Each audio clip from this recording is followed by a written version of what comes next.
They told her monsters would tear her apart. They were wrong. What waited beyond those gates was far worse. Welcome back to another epic tale of survival and power. Today's story is about a woman condemned to die, walking barefoot into a frozen hell, only to discover that the real monsters weren't the ones behind the gates. They were the ones who sent her there.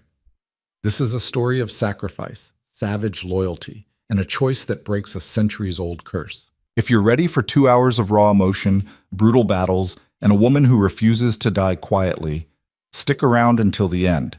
Don't forget to hit that like button and drop a comment telling me where you're watching from. Now, let's begin. The wind carried screams that night. Not human screams. Those had stopped years ago. These were older, sharper, like the mountain itself was exhaling fury across the valley. Erin Vale stood at the edge of her village with bare feet sinking into snow that hadn't melted in 17 years. The cold bit through skin, muscle, down to bone. She didn't flinch, couldn't afford to. Behind her, the entire village of Harrow's End had gathered in the central square, their faces lit by torchlight and something uglier, relief. Relief that it wasn't them. "Move," said Elder Croft, his voice thin and sharp as winter wind.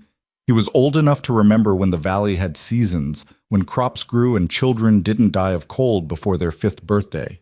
That memory had curdled inside him into something mean. Erin took a step forward. The chains wrapped around her wrists jingled softly. Silver chains. They'd told her silver was for protection, but she knew better. Silver was for binding, for making sure whatever lived up in those mountains knew exactly what was being offered. "Wait!" The voice cut through the crowd like a knife. Erin didn't turn. She didn't need to. She knew that voice better than her own heartbeat. "Mira, don't." Erin's voice came out steady. That was good.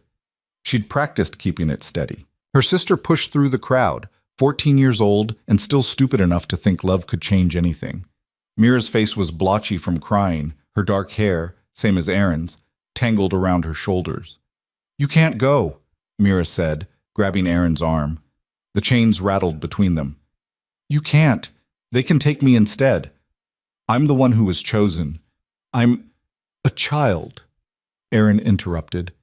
She met her sister's eyes and saw the same brown irises she saw in her own reflection every morning, the same stubborn tilt to the jaw, the same absolute inability to back down from a fight. It was going to get Mira killed someday. Just not today. "You're a child, and I'm not letting them feed you to whatever's up there." "The lottery was fair," Elder Croft said. His breath steamed in the frigid air. The girl was chosen. The tribute must be given before the new moon, or the winter will never end. Erin finally turned to face the crowd. 200 people, give or take. That's all that was left of Harrow's End. 200 cold, desperate people who'd convinced themselves that sacrificing one girl every generation would somehow fix the eternal winter that had locked the valley in ice since before Erin was born. The first tribute had been her mother. Erin had been 6 years old when they dressed her mother in white silk and silver chains and marched her up the mountain path. She remembered standing exactly where Mira stood now, remembered screaming until her throat bled, remembered her father holding her back with arms that shook. Her father was dead now. Froze to death 3 winters ago when the fuel ran out and the valley had to choose who got to stay warm. Turned out, a broken-down farmer with 2 daughters didn't make the cut.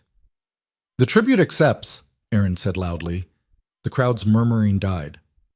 "I'll walk." "Erin, no, Mira."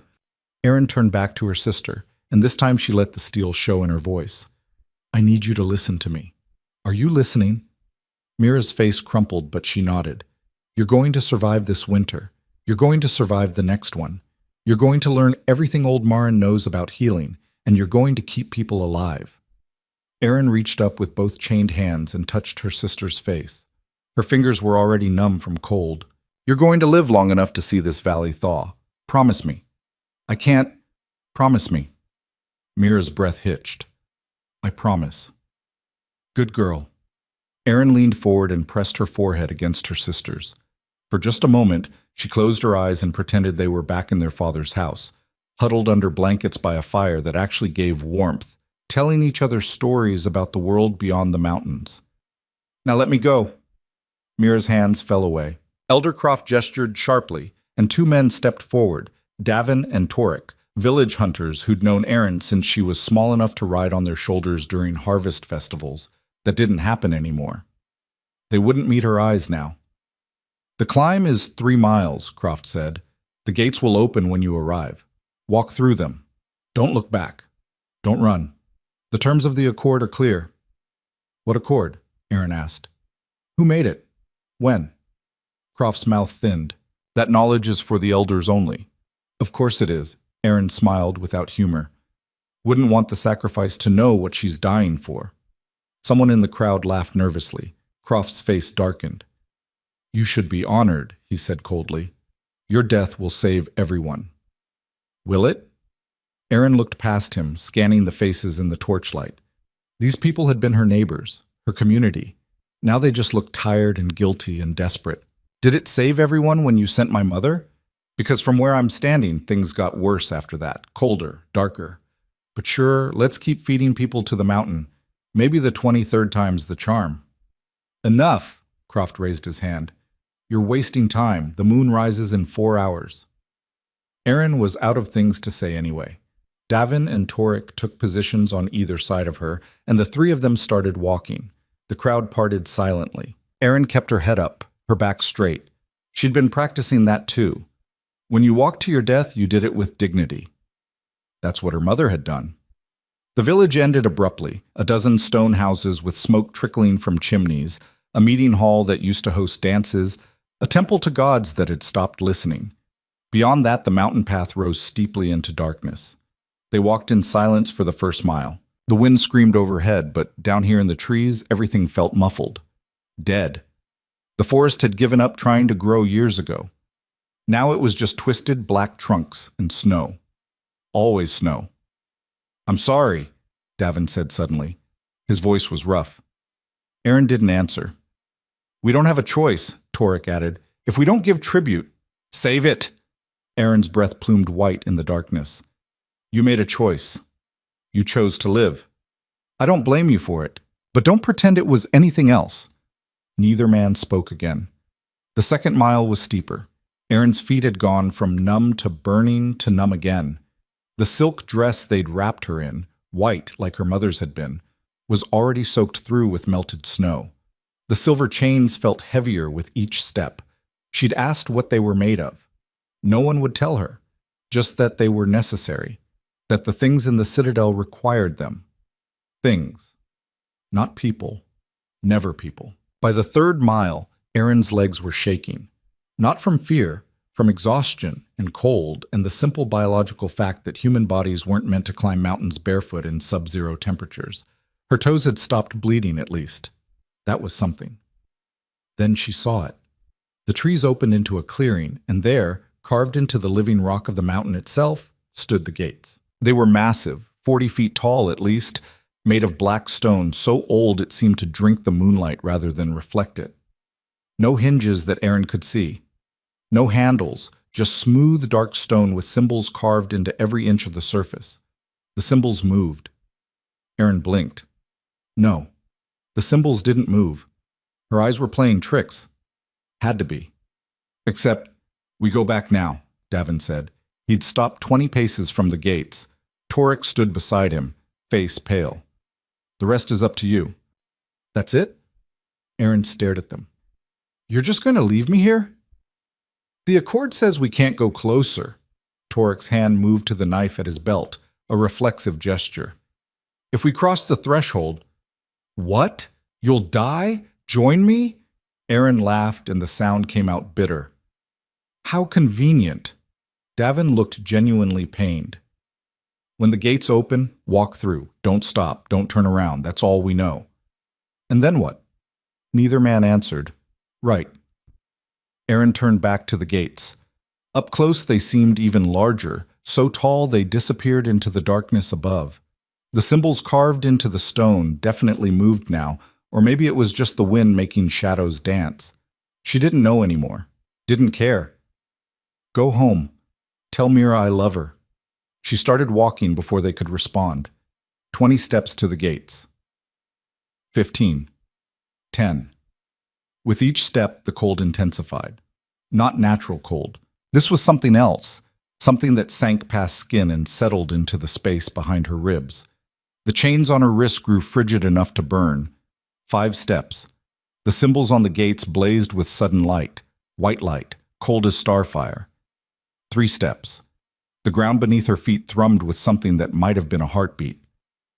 1 step. Aaron stopped directly in front of the gates, close enough to touch. The stone radiated power like heat, except backwards. It didn't warm. It consumed.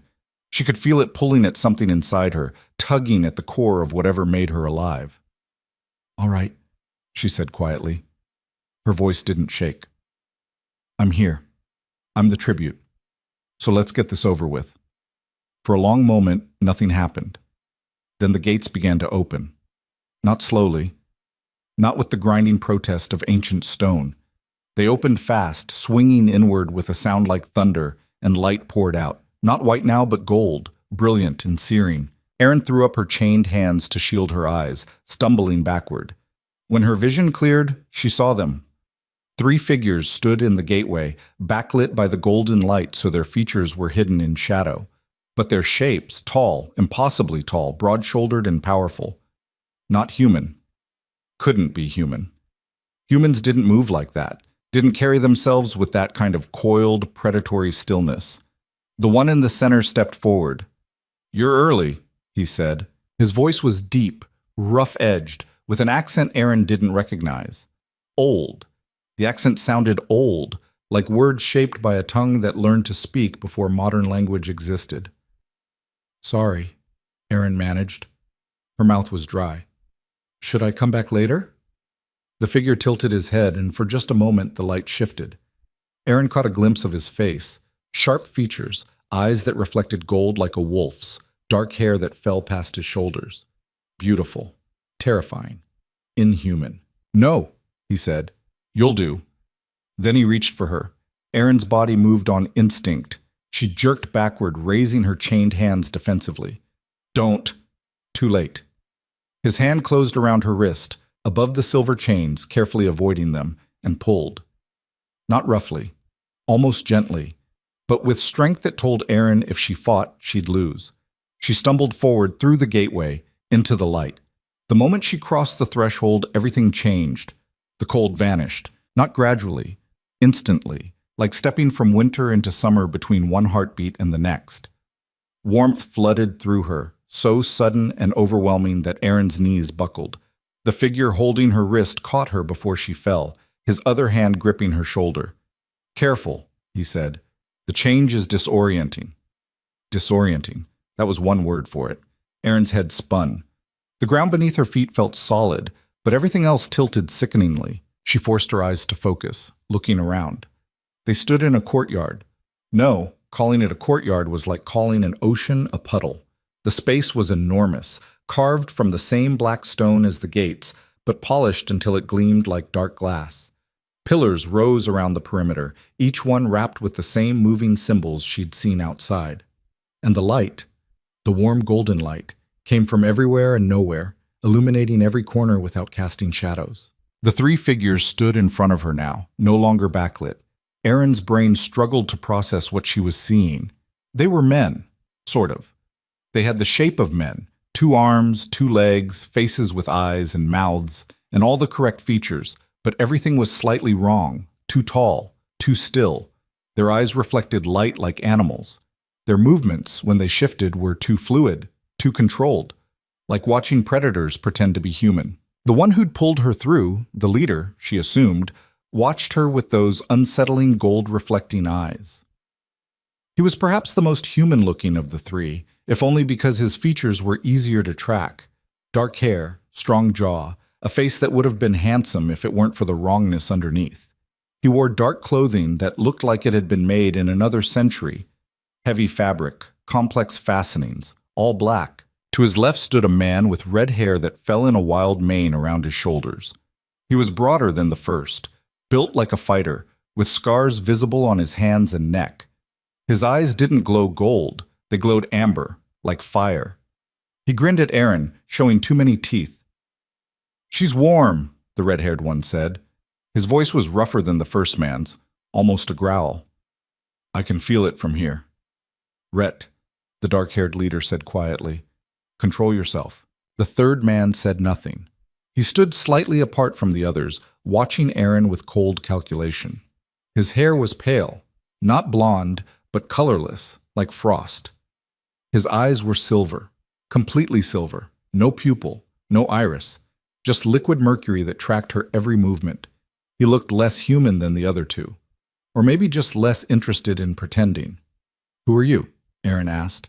Her voice came out steadier than she expected. What are you? The leader released her wrist, stepping back. I am Kaelor. This is Rhett. He gestured to the red-haired man. And Soren. The pale-haired one inclined his head fractionally. As for what we are, that's complicated. Try me. Kaelor's mouth twitched, almost a smile. We're your captors, for now. I'm not captive, Aaron said. I'm a sacrifice. There's a difference. Is there? One suggests I had a choice. This time Kaelor did smile, though it didn't reach his eyes. You think you didn't have a choice? You could have run, refused, let your sister take your place. That's not a choice, that's cruelty. Welcome to the Citadel, Rhett said cheerfully. We specialize in cruelty. Aaron's hands were still shaking, from cold, from adrenaline, from the bone-deep terror she was trying very hard to ignore. She curled her fingers into fists, feeling the silver chains shift against her skin. You're supposed to kill me, she said. Might as well get it over with. That's the deal, isn't it? Tribute comes, tribute dies, winner stays, so do it. All three men stared at her. Then Rhett started laughing. Kill you? He repeated. Oh, that's rich. Did they tell you that? Did those cowards in the valley tell you we were going to rip you apart and feast on your bones? Something like that. Humans, Rhett said, still laughing. They really are the best liars. We're not going to kill you, Kaelor said. His voice was flat, matter-of-fact. We've never killed any of the tributes. That's not what the Accord requires. Aaron blinked. Then why? Because we need you alive, Soren spoke for the first time. His voice was quiet, precise, absolutely without inflection. Your warmth, your life force. Without it, we die. I don't understand. You will. Kaelor turned, gesturing toward the darkness beyond the courtyard. Come.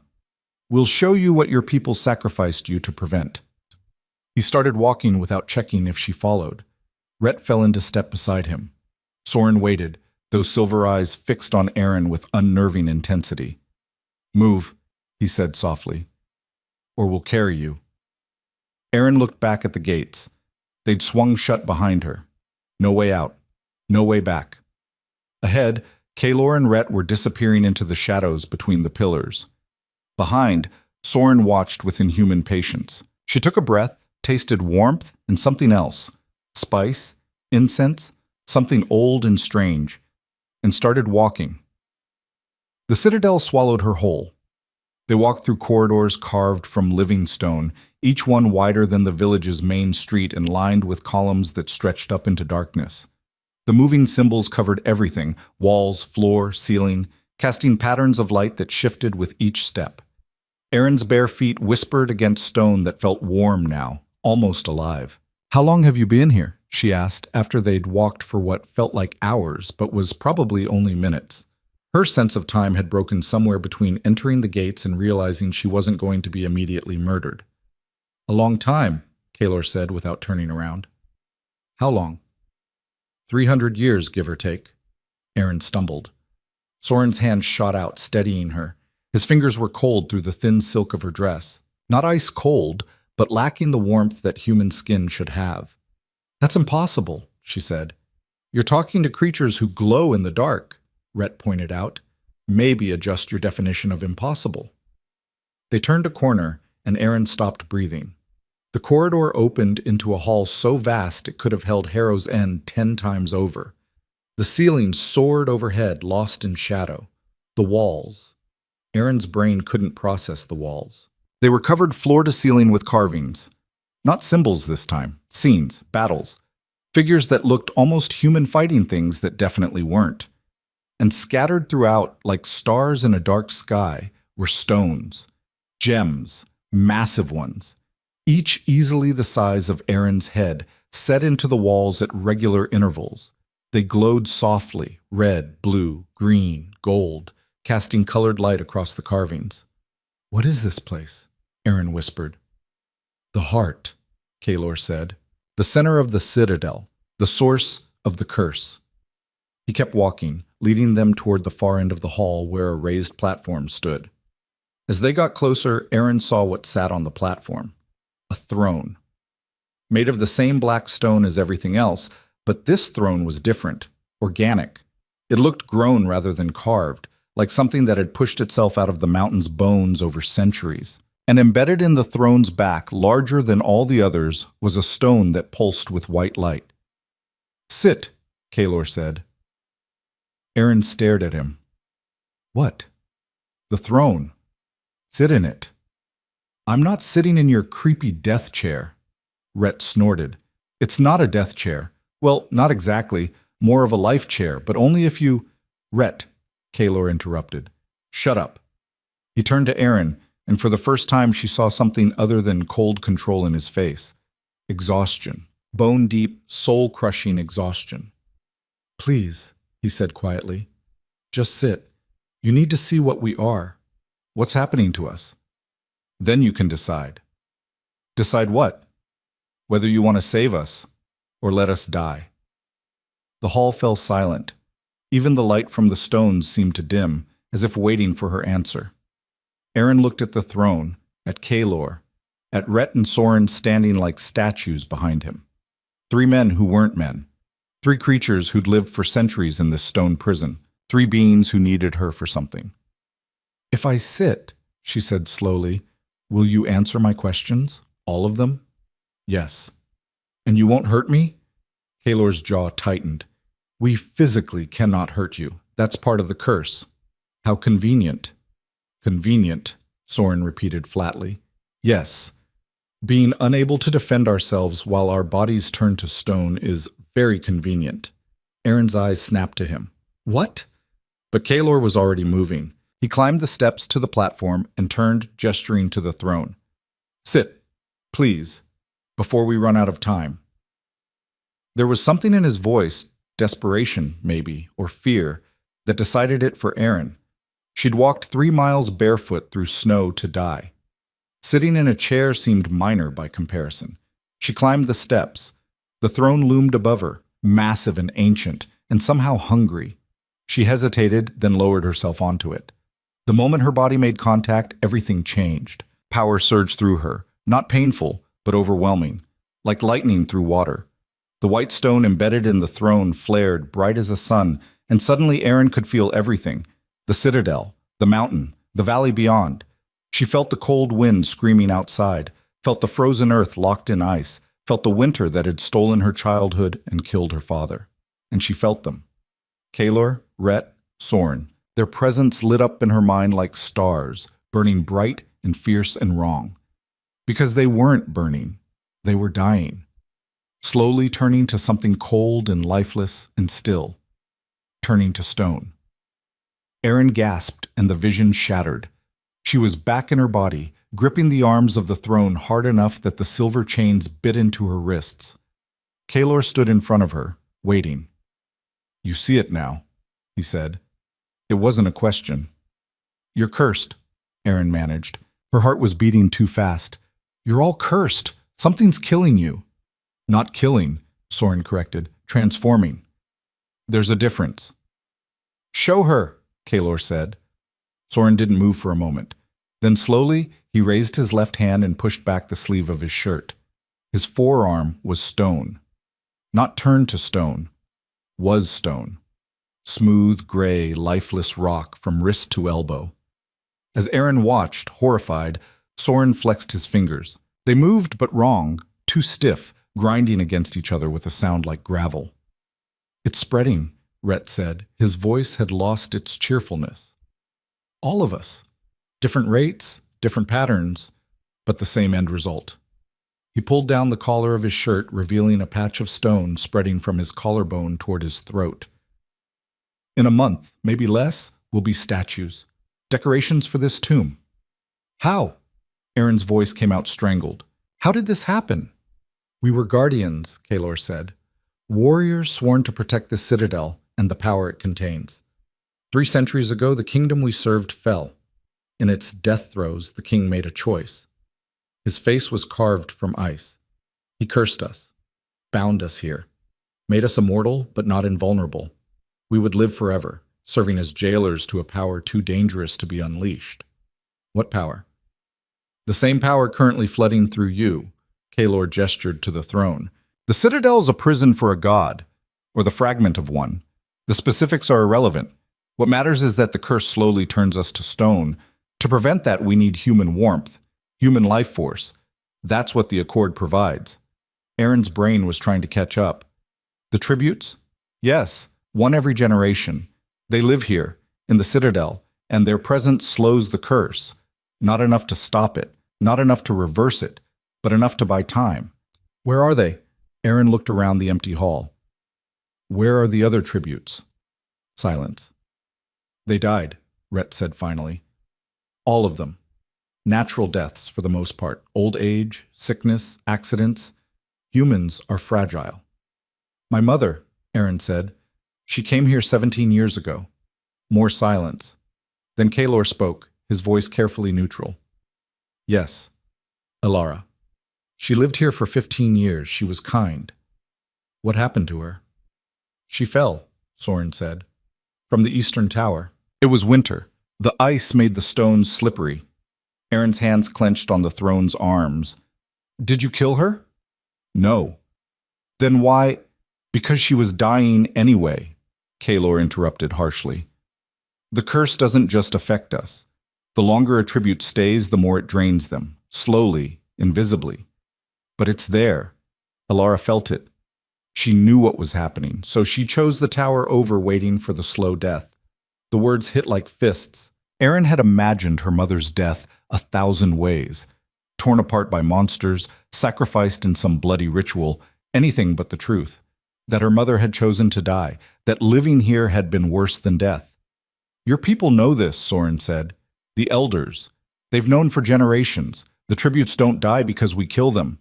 They die because the citadel consumes them. But it's slower than the curse that kills us. So the Accord continues.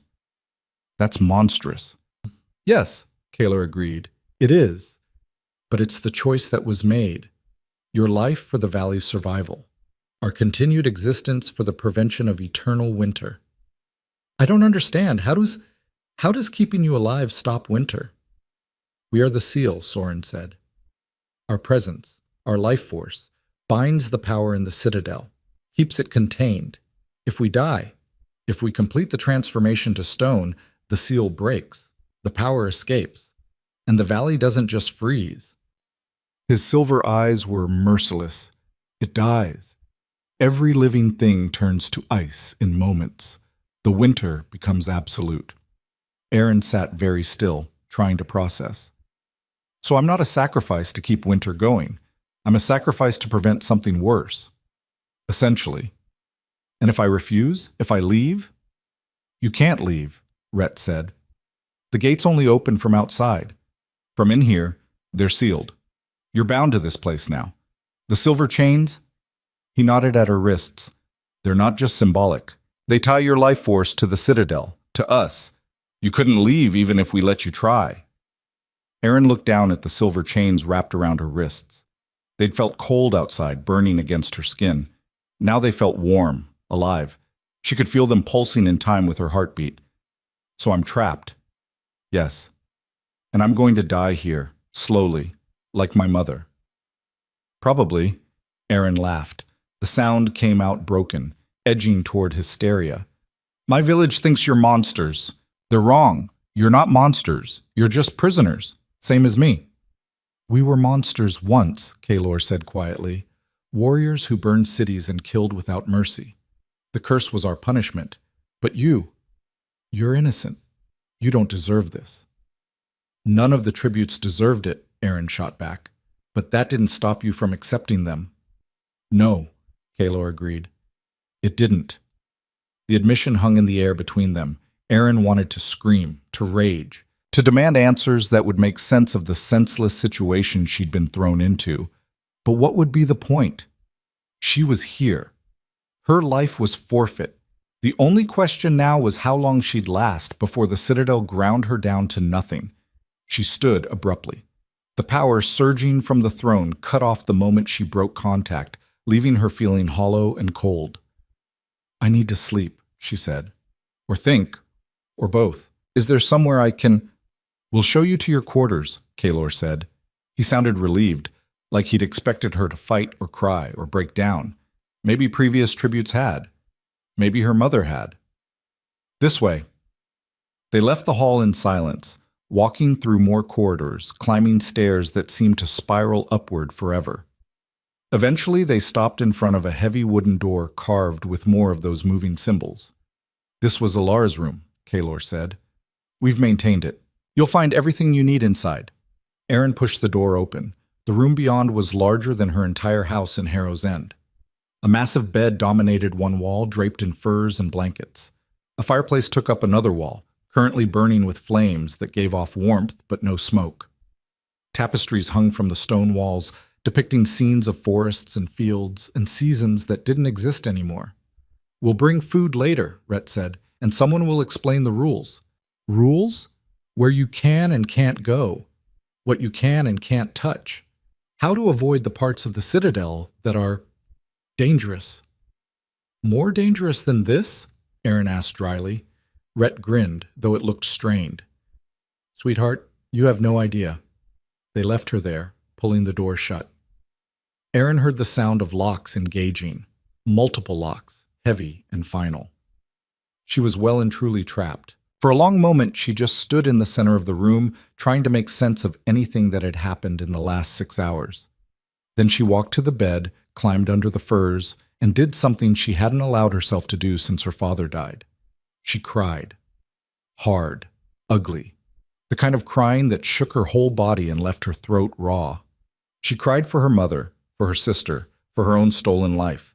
She cried until exhaustion dragged her down into sleep. And in that sleep, she dreamed of stone men turning to dust, and a valley drowning in ice, and gates that opened onto nothing but darkness. Erin woke to the sound of stone grinding against stone. Her eyes snapped open, heart hammering. The room was exactly as she'd left it, fireplace burning with those impossible smokeless flames, tapestries depicting dead seasons, massive bed that felt obscene in its comfort.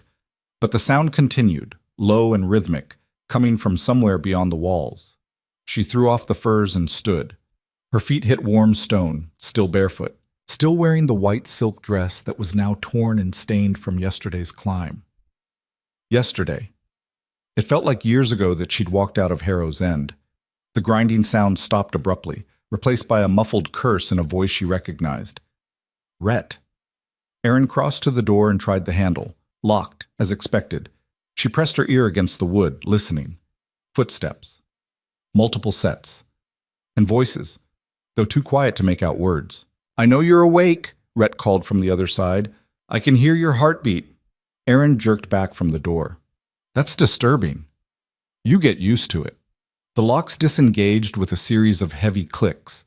The door swung open, revealing Rhett standing in the corridor with a tray of food in his hands.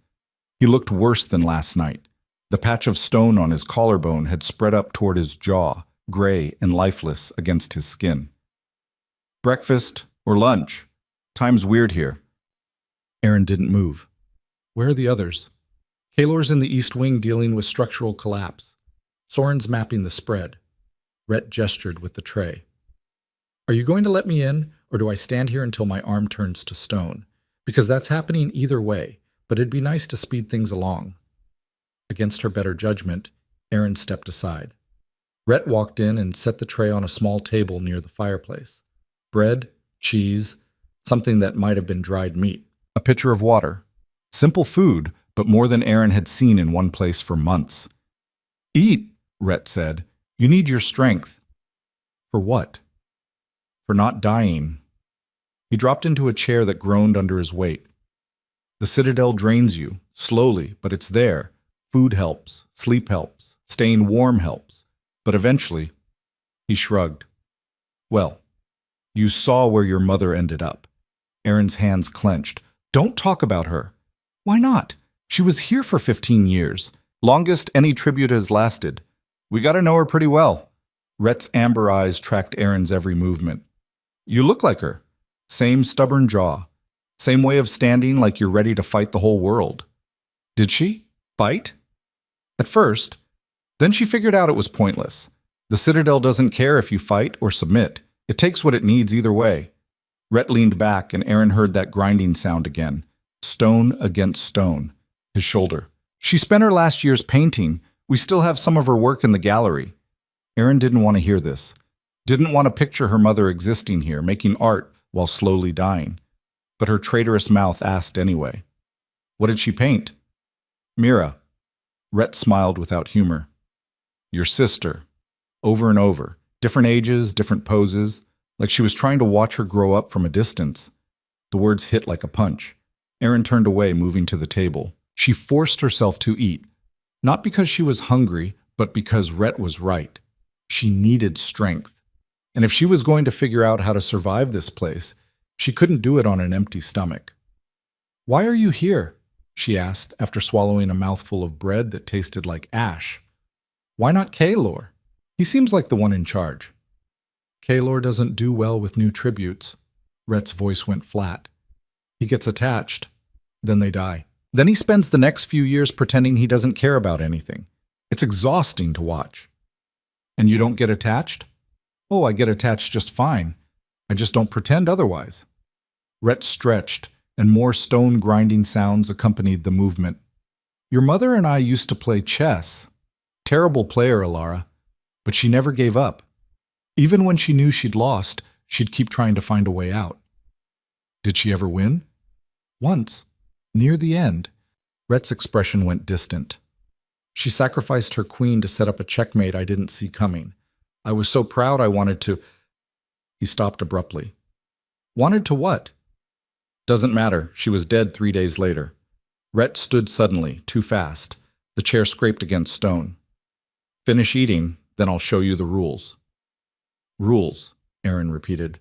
You mentioned those last night. Yeah. And if you break them, you'll end up worse than stone. Rhett moved toward the door. 5 minutes, then we walk. He left before Aaron could respond. She ate mechanically, forcing down enough food to quiet her stomach, then splashed water on her face from a basin she found near the bed. No mirror, probably for the best. She didn't want to see what 36 hours of cold and terror had done to her face. When she emerged from the room, Rhett was waiting. He'd changed clothes, or maybe he'd been wearing the same thing all along and Aaron just hadn't noticed. Dark pants, a shirt with sleeves rolled up to reveal more stone spreading up his forearms. He moved stiffly now, favoring his left side. How much time do you have? Aaron asked as they started walking. Soren gives me 3 weeks. Kaylor's more optimistic. Says a month. Rhett's voice was conversational, like they were discussing the weather. I'm betting on 2 weeks. I can feel it accelerating. And there's no way to stop it? Not that we've found in 3 centuries. Believe me, we've tried everything. Alchemy, blood magic, prayer. Nothing works. The curse is tied to the Citadel's power, and that power is... He paused at an intersection of corridors. Well, you'll see.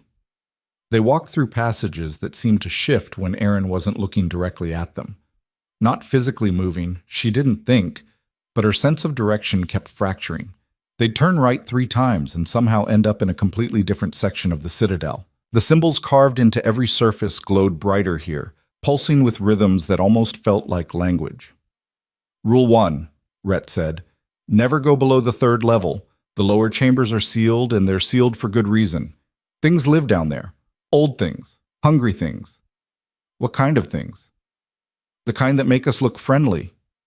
Rhett stopped in front of a staircase that descended into darkness so complete it seemed to absorb light. Kaylor went down once about a century ago. Came back missing 2 fingers and wouldn't talk for a month. We don't go below the 3rd level. Aaron filed that away. What else? Rule 2. Don't touch the stones embedded in the walls, the colored ones. They're tied directly to the Citadel's power. Touch one, and it'll burn through your mind like fire through paper. How do you know? Because the tribute before your mother tried it. We found him 3 days later, still alive technically. But everything that made him human was gone. Just a shell that breathed and blinked, and nothing else. Rhett's voice went hard. We gave him mercy. Your mother held his hand when Kalor... He stopped. Rule 2, don't touch the stones. They kept walking. The corridors grew wider, the ceiling stretching higher. Aaron noticed water damage on some of the walls, dark stains that spoke of leaks and neglect. The citadel was massive, but it was also dying, just like its guardians. Rule 3, Rhett continued. The east wing is unstable, parts of it are collapsing. That's what Kalor is dealing with now, trying to shore up walls that have been standing for 1,000 years, but suddenly decided today was a good day to cave in. Stay out, unless one of us is with you. Why is it collapsing? Because we're dying. The citadel is tied to us. As we turn to stone, it fails. Entropy, Soren calls it, everything falling apart together. Rhett glanced at her. Your presence slows it down. Your warmth, your life force. But it's not enough. Nothing's ever been enough. They emerged into another massive hall, this one lined with statues. Dozens of them, all depicting warriors in various poses of combat.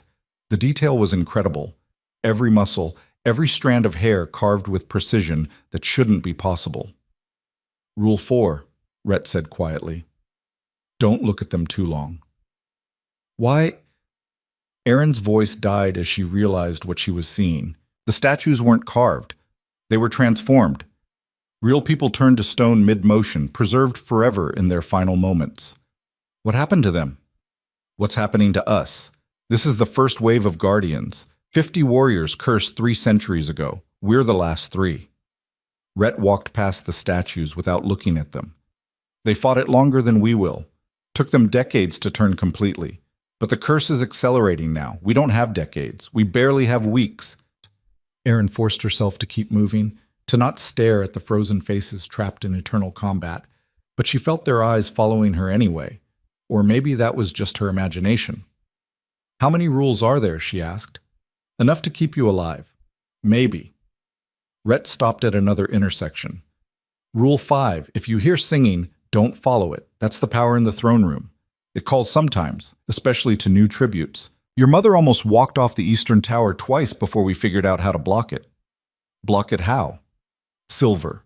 Rhett tapped the chains still wrapped around Erin's wrists. The same metal that binds you to the citadel also protects you from the worst of its influence. Don't take them off. I don't think I can. I've tried. Erin had spent 20 minutes that morning trying to slip the chains over her hands. They tightened every time, burning against her skin until she stopped. Good. That means they're working. Rhett started walking again, leading her through more corridors, past more rooms filled with things Erin couldn't process. A library with books that moved on their shelves, an armory with weapons that hummed with barely contained power, a garden enclosed entirely in stone where plants grew without sunlight, their leaves black and silver. Rule 6, Rhett said as they climbed another set of stairs. Trust us. I know that sounds insane. We're monsters who've accepted tributes for centuries, but we're also the only thing standing between you and the full force of the Citadel's hunger. We know how to navigate this place, how to keep you breathing, so when we tell you to do something, do it. They reached the top of the stairs and emerged onto a balcony that overlooked the courtyard where Erin had entered. From this height, she could see the full scale of the Citadel. It wasn't a building, it was a city carved into the mountain, stretching in every direction, towers and walls and structures that defied geometry.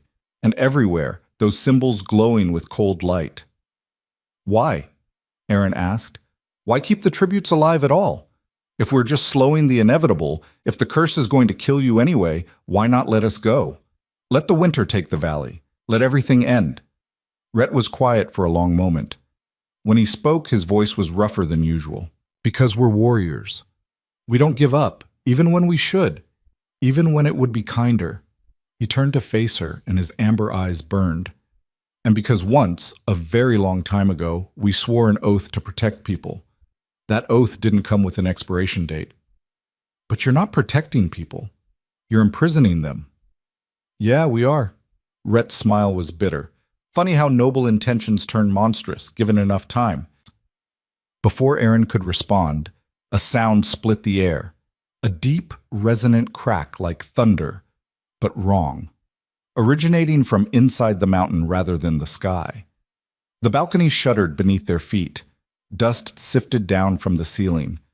"That's not good," Rhett said. Another crack. Louder. Aaron grabbed the railing as the entire citadel seemed to shift, grinding against itself. The symbols on the walls flared bright, then dimmed, flickering like dying flames. "What's happening?" "East wing." Rhett was already moving, pulling Aaron away from the railing. "It's not just collapsing, it's—" The third crack cut him off. This one brought down part of the ceiling at the far end of the corridor. Stone crashed into stone, and through the dust cloud, Aaron saw something that made her blood freeze. Darkness. Not shadow. Pure absence of light, spreading like infection through the fallen debris. And inside that darkness, something moved. "Run," Rhett said. His voice had changed, dropping into a growl that didn't sound remotely human. "Back to your room, now." "What?" "Run!" Aaron ran. She didn't know the way back, didn't matter. Rhett was behind her, his stone-heavy footfalls shaking the floor, and he shoved her left at intersections, right at doorways, guiding her through the maze while behind them that darkness grew. Aaron caught glimpses over her shoulder, writhing shadows with shapes that hurt to look at, things with too many limbs and mouths that opened sideways. They burst into a familiar corridor. Aaron's room was ahead, door hanging open. She lunged for it. Rhett followed, slamming the door shut behind them and throwing locks that screamed as they engaged. He pressed his back against the wood, breathing hard. "What were those things?" Aaron demanded. Her heart was trying to beat out of her chest. Pieces of the god were imprisoning. When the citadel weakens, they escape. Rhett's eyes had gone full amber now, glowing in the dimness. "They can't cross silver-warded thresholds. You're safe here. And you?" "I'm fine. Mostly." Rhett slid down to sit with his back against the door. The stone spreading across his body made the movement awkward, joints grinding. "Though I think I just lost another year off my already impressive lifespan." "This is insane." Aaron paced the room, adrenaline making her shake. "This whole place is falling apart. You're falling apart. And I'm supposed to just... what? Live here? Pretend this is normal?" "No one said it was normal. We said it was necessary." Rhett's head thumped back against the door. "Your presence strengthens the citadel, slows the collapse. Those things won't be able to break through as easily now that you're here." "But they'll still break through. Eventually, yeah." "So what's the point?" "The point," Rhett said tiredly, "is that every day we hold gives your people in the valley one more day of life. Maybe that's not enough for you, but it's what we have." Aaron stopped pacing. She looked at Rhett, really looked at him, the stone covering nearly a quarter of his body now, the exhaustion carved into his face, the resignation in his voice. He was dying. They were all dying, and they were still fighting. "I want to see Kaylor," she said. "Why?" "Because he's the one in charge. Because I want answers he hasn't given me yet. Because..." Aaron's hands clenched into fists. "Because I'm not going to just sit in this room and wait to die like my mother did." Rhett studied her for a long moment. Then he laughed, the sound rough but genuine. "Yeah, you're definitely Alara's daughter." He pushed himself to his feet with effort. "Fine, we'll go find Kaylor. But when he tells you the same things I have, don't say I didn't warn you. Where is he?" "East wing, where the collapse started." Rhett opened the door cautiously, checking the corridor. Empty. The darkness had retreated, for now. "We'll have to move fast, and if I tell you to run again, you run. Understood?" "Understood." They left the safety of the room and plunged back into the citadel's depths. The east wing was worse than Aaron imagined. Entire sections of corridor had collapsed, leaving gaping holes that dropped into darkness. The air tasted of stone dust and something else. Decay, corruption, wrongness. The symbols carved into the walls flickered weakly here, barely providing light. They found Kaylor in what had once been a grand hall but was now mostly rubble. He stood in the center of the destruction, hands pressed against a crack in the wall that glowed with sickly green light. His whole body was rigid with concentration. "Little busy?" Kaelor said without turning around. His voice was strained. Unless the Citadel's on fire, come back later. The tribute wants to talk, Rhett said. Then she can wait. No, Aaron said. I can't. Kaelor's head turned slightly. In profile, his face was carved from exhaustion and pain. This crack leads directly to the lower chambers. If I don't seal it, those things you saw earlier will pour through by the hundreds. So whatever you want to say, make it fast. Aaron stepped closer. Now she could see what Kaelor was doing. His hands glowed with the same golden light that had poured from the gates when she'd arrived. He was pushing that light into the crack, forcing it closed through sheer will, and it was killing him. Stone crept up his neck with each passing second, gray and lifeless. Stop, Aaron said. Can't. You're turning to stone. Aware of that. Kaelor's teeth were clenched. Got a better solution? Let me help. That got his attention. Kaelor's eyes snapped to her, glowing gold and inhuman. You can't. You don't have the training, don't have the power. But I have warmth, life force. That's what you need, right? Aaron moved to stand beside him at the crack. Up close, the green light was worse, oily, writhing, alive with malice. So use it. Use me. Whatever you're doing, I'll help. You don't understand what you're offering. Then explain it to me. Kaelor stared at her for a heartbeat. 2. Then he grabbed her hand, the one not pressed against the wall, and slammed it against the crack beside his own.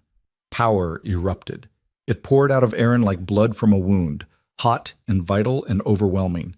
The green light recoiled from it, hissing. Kaelor's golden power flared brighter, fed by whatever Aaron was giving him. Together they pushed into the crack, forcing it closed inch by agonizing inch.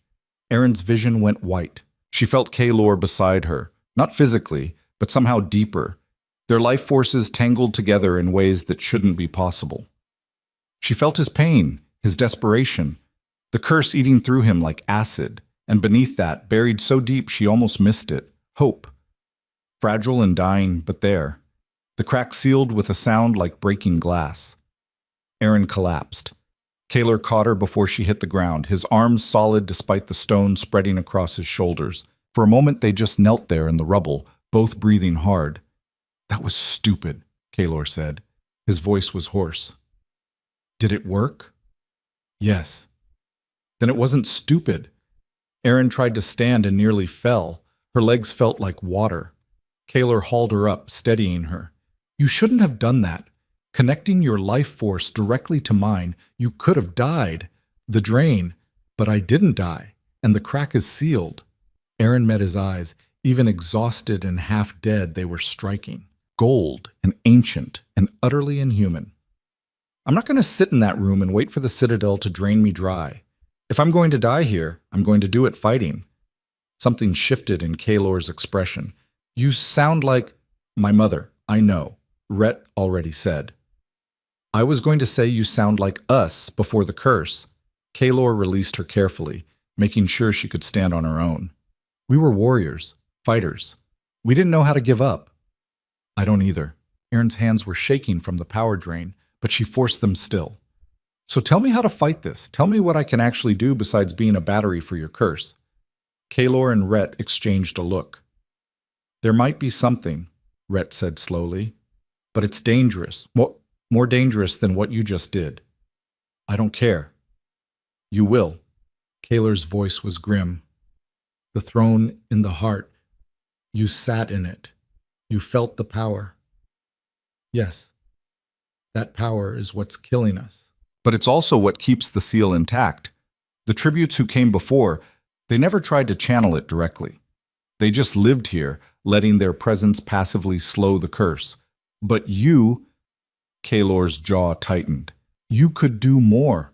If you learned to use the throne, to direct its power instead of just sitting there absorbing it. Would that save you? No, but it might buy us more time.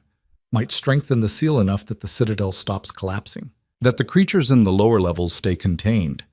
Kaelor's eyes bored into hers. And it might kill you in the process. The power doesn't distinguish between users and fuel. It burns through both. Aaron thought of Mira, of her promise to survive. Then she thought of her mother, painting pictures of a daughter she'd never see again, slowly dying in this stone prison. Finally, she thought of the valley. 200 desperate people clinging to life in eternal winter, sending girls to die so they could survive another generation. "Teach me," she said. Kaylor studied her face. Whatever he saw there made him nod slowly. "All right, but we start small. Basic channeling exercises. You push yourself too hard too fast and the power will burn you out before you can do any good." "When do we start?" "Tomorrow. You need rest. What you just did, channeling power into the seal, that would exhaust a trained guardian. For an untrained human, it should have killed you." Kaylor's expression was almost impressed. "The fact that you're still standing is remarkable." "I'm not that fragile." "Compared to us, everyone is fragile," Rhett said. He'd been watching the exchange with something that might have been hope on his scarred face. "But maybe you're less fragile than most." They made their way back through the citadel, moving carefully through corridors that felt more unstable than before. Or maybe that was just Erin's imagination. Everything felt unstable now. The ground beneath her feet, the air in her lungs, her own sense of what was possible. Soren met them outside Erin's room. He took one look at her and his silver eyes narrowed. "You let her channel," he said flatly. "She volunteered," Kaylor replied. "That's irrelevant. She's untrained. She could have, but she didn't." Kaylor's voice held an edge of steel. "And the seal in the East Wing is holding because of her. So unless you want to lecture me about risks while the Citadel collapses around us, save it." Soren's jaw clenched. Then he turned that mercury gaze on Erin. "If you're going to make a habit of this, you'll need training, real training, not Kaylor's soft approach." "My approach keeps people alive," Kaylor said. "Your approach lets them live longer before they die. There's a difference." Soren stepped closer to Erin. He moved with the precision that the other two lacked. Stone covered his limbs, but he'd learned to compensate, to move through the restriction rather than against it. "I can teach you control, discipline, how to channel power without burning yourself out." "Why would you help me?" Erin asked. "You barely tolerate me being here." "I don't tolerate you. I tolerate what you represent. Another decade or two before we become statues." Soren's voice was cold as his eyes. "But if you're going to be here, you might as well be useful, and usefulness requires training." "Is this how you talk to my mother?" "Your mother and I didn't talk. She was terrified of me." Soren's expression didn't change. Smart woman. Despite everything, Erin felt a spike of anger. She wasn't terrified. She was mourning. There's a difference. "Semantics." "No, it's not." Erin stepped closer, close enough to see her reflection in Soren's metallic eyes. "My mother loved me and my sister. She loved the life she had to leave behind. That's not fear, that's grief. And if you can't tell the difference, then you've been stone a lot longer than your body shows." For a moment, no one moved. Then, impossibly, Soren smiled. It was a terrible expression, more threat than humor. "Perhaps you'll last longer than the others," he said. "We'll begin lessons at dawn." He walked away without another word, his footsteps precise and measured. Rhett whistled low. "Well, that was either very brave or very stupid." "Probably both," Kaylor said. He looked at Erin with something new in his expression, not quite respect, but close. "Get some sleep. Tomorrow's going to be brutal." They left her at the door. Erin went inside, locked it herself this time, and made it exactly 3 steps before her legs gave out. She caught herself on the bed, then just slid down to sit on the floor. Her hands still tingled from the power she'd channeled. She could feel it inside her, a foreign presence that hadn't been there this morning. Or maybe it had always been there, and using the throne had just awakened it. Erin looked at the silver chains around her wrists. They pulsed faintly, in time with her heartbeat, binding her, protecting her, slowly killing her. "I'm not going to die like you did," she whispered to her mother's ghost. "I'm going to fight, and maybe I'll fail. Probably I'll fail, but I won't go quietly." The chains pulsed brighter, as if in answer. Outside her door, she heard stone grinding against stone as Kaylor and Rhett walked away. The sound of warriors slowly turning to statues, the sound of a curse that had outlived empires. And somewhere deeper in the citadel, in chambers sealed and forgotten, things with too many mouths stirred in their darkness and waited for the day the seal would finally break. Erin closed her eyes and tried to sleep, knowing that tomorrow she'd begin learning how to wield the same power that was killing everyone around her. The Citadel hummed with approval. Dawn came without sunrise. In the Citadel, day and night were concepts rather than realities, marked only by the slight shift in the symbol's glow from gold to silver and back again. Aaron woke to knocking that sounded like rocks being smashed together. "Up!" Soren's voice came through the door. "Training starts now." Aaron dragged herself out of bed, every muscle screaming. Yesterday's channeling had left her feeling hollowed out, like someone had scooped away her insides and left only skin. She splashed water on her face, tied back her hair with a strip torn from the ruined silk dress, and opened the door. Soren stood in the corridor, and in the 12 hours since she'd last seen him, the stone had claimed his entire left arm. It hung at his side, gray and motionless, dead weight attached to a living body. He didn't acknowledge it. "Follow," he said, and walked away. They descended through levels Aaron hadn't seen before, past the grand halls and into the Citadel's working spaces. Storage rooms filled with supplies that would outlast their guardians. Training yards with weapons still racked and waiting. A forge where the fires had gone cold centuries ago, but the anvil still rang when Soren struck it in passing, testing its resonance. Finally, they reached a circular chamber carved from black stone so smooth it reflected like dark water. The walls were bare except for a single symbol burned into the floor, a spiral that seemed to turn even when Aaron wasn't looking directly at it. "Sit," Soren said, pointing to the center of the spiral. Aaron sat. The stone was warm beneath her, pulsing with the same rhythm as her silver chains. "What you did yesterday was instinct, raw and undisciplined. If you try that again without training, you'll burn yourself out within a week." Soren circled her slowly, his stone arm dragging slightly. "Power needs structure, channels. Without them, it's just destruction." Kaelor didn't burn out. "Kaelor has 300 years of practice. You have none." Soren stopped in front of her. "Close your eyes." Aaron hesitated, then obeyed. Immediately, her other senses sharpened. She could hear Soren's breathing, slow, controlled, almost mechanical. Could feel the Citadel humming around them, alive in ways that shouldn't be possible for stone and metal. "The power in the throne comes from the imprisoned god," Soren said. His voice seemed to come from everywhere at once. "It's not meant for mortal use, but the curse that binds us also gives us the ability to channel it. And now, through the chains, you're connected to that same network." "I don't understand." "You don't need to. Not yet. First, you need to feel it. Find the connection. It's there inside you, where the chains touch your life force." Aaron focused inwards, past the pain in her muscles, past the exhaustion. There, a thread of something foreign, metallic and cold, running from the chains into her core. When she touched it mentally, power sparked. "Good," Soren said. "You found it faster than expected. Now pull on it, gently, like drawing water from a well." Aaron pulled. Power flooded into her, and she gasped. It felt like lightning and ice and being burned alive and drowned simultaneously. Too much. Way too much. "Stop," Soren commanded. "Release it, now." She let go, and the power snapped back. The recoil threw her sideways. She caught herself with her hands, breathing hard. "That was gentle?" she managed. "That was you panicking and grabbing instead of pulling. Try again. And this time, think of it as drawing a single thread from a tapestry, not ripping out the whole weave." They practiced for hours, or what felt like hours. Time moved strangely in the training chamber. Pull and release. Draw and let go. Each time, Aaron got slightly better at controlling the flow. Each time, it hurt a little less. But by the end, her head pounded and her vision kept blurring at the edges. "Enough," Soren finally said. "You're done for today."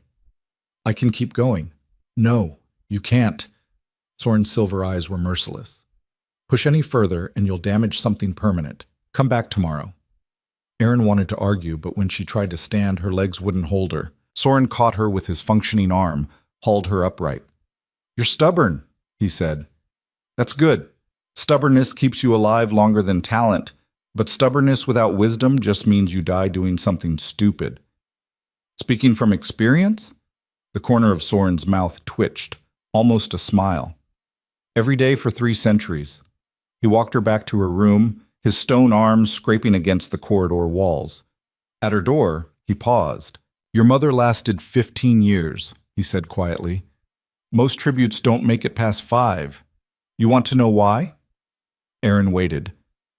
Because they accept their fate. They sit in that room and wait for the Citadel to drain them. Elara fought. Every day, in small ways.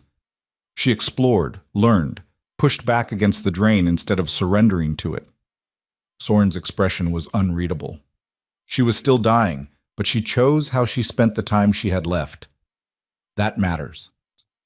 Is that why you're training me? Because you respected her? I'm training you because Kaelor asked, and because having a functional tribute instead of a decorative one serves my interests. Soren turned to leave, then stopped. But yes, I respected Elara. She deserved better than this place. He left before Aaron could respond. Inside her room, she found food waiting: bread, fruit, cheese. She ate mechanically, forcing down fuel her body needed even though she couldn't taste it. Then she collapsed onto the bed and fell into sleep so deep it felt like drowning. She dreamed of her mother. Not as she'd been at the end, broken and ready to jump, but as she'd been when Aaron was small, strong, laughing, pulling Aaron and Mira into her lap and telling them stories about the world before winter. In the dream, her mother touched Aaron's face and whispered something urgent, but the words dissolved before Aaron could catch them. She woke to screaming. Not human screaming, the other kind, the mountain-exhaling fury. But this time it came from inside the Citadel, echoing through stone until the walls themselves vibrated. Aaron threw open her door. The corridor was empty, but she could hear running footsteps below, shouts and voices she recognized. Kaelor, Rhett. Something was wrong. She ran toward the sounds, following corridors that twisted in ways they hadn't before. The Citadel was changing, restructuring itself around whatever crisis was happening. Twice, she hit dead ends that shouldn't exist. Finally, she found stairs leading down and took them 3 at a time. The screaming got louder. She burst into the courtyard where she'd first entered and stopped cold. The gates were open, not just open, torn open, massive black stone ripped apart like paper. Through the gap, Aaron could see the mountain path, the frozen forest beyond. And standing in the gateway, silhouetted against moonlight, were people, villagers, from Harrow's End. She recognized Elder Croft at their head, flanked by Davin and Torek and a dozen others.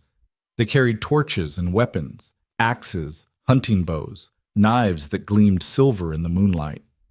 Told you it was possible, Croft was saying to someone Aaron couldn't see. The gates can be forced if you know the old words. The accord was never absolute. You brought them here, Kaelor's voice coming from somewhere to Aaron's left. You violated the terms. The terms are a lie, Croft spat. 300 years of sending our children to die so you can live. We're ending it. Aaron stepped forward into the courtyard's light. Every head turned toward her. Aaron? Davin's voice was shocked. You're alive? Of course I'm alive, she said. What did you think would happen? We thought, the elders said. Davin looked at Croft, confused. You told us the tributes were killed, sacrificed to end winter. I told you what you needed to hear. Croft's face was carved from stone, harder than anything in the Citadel. The truth is worse. They're kept alive, drained slowly to feed these monsters. But it ends tonight. You can't be here, Kaelor said. He stood near the torn gates, and even from a distance, Aaron could see how bad he looked. Stone covered half his torso now, creeping toward his heart. The accord. There is no accord. Not anymore. Croft raised his hand, and the men with him lifted their weapons. We came to end the curse. Kill the guardians. Free the tribute. Let the valley freeze or thaw as nature wills.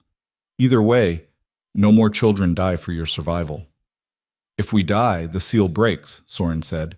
He'd appeared from the shadows, moving with lethal precision despite his stone arm.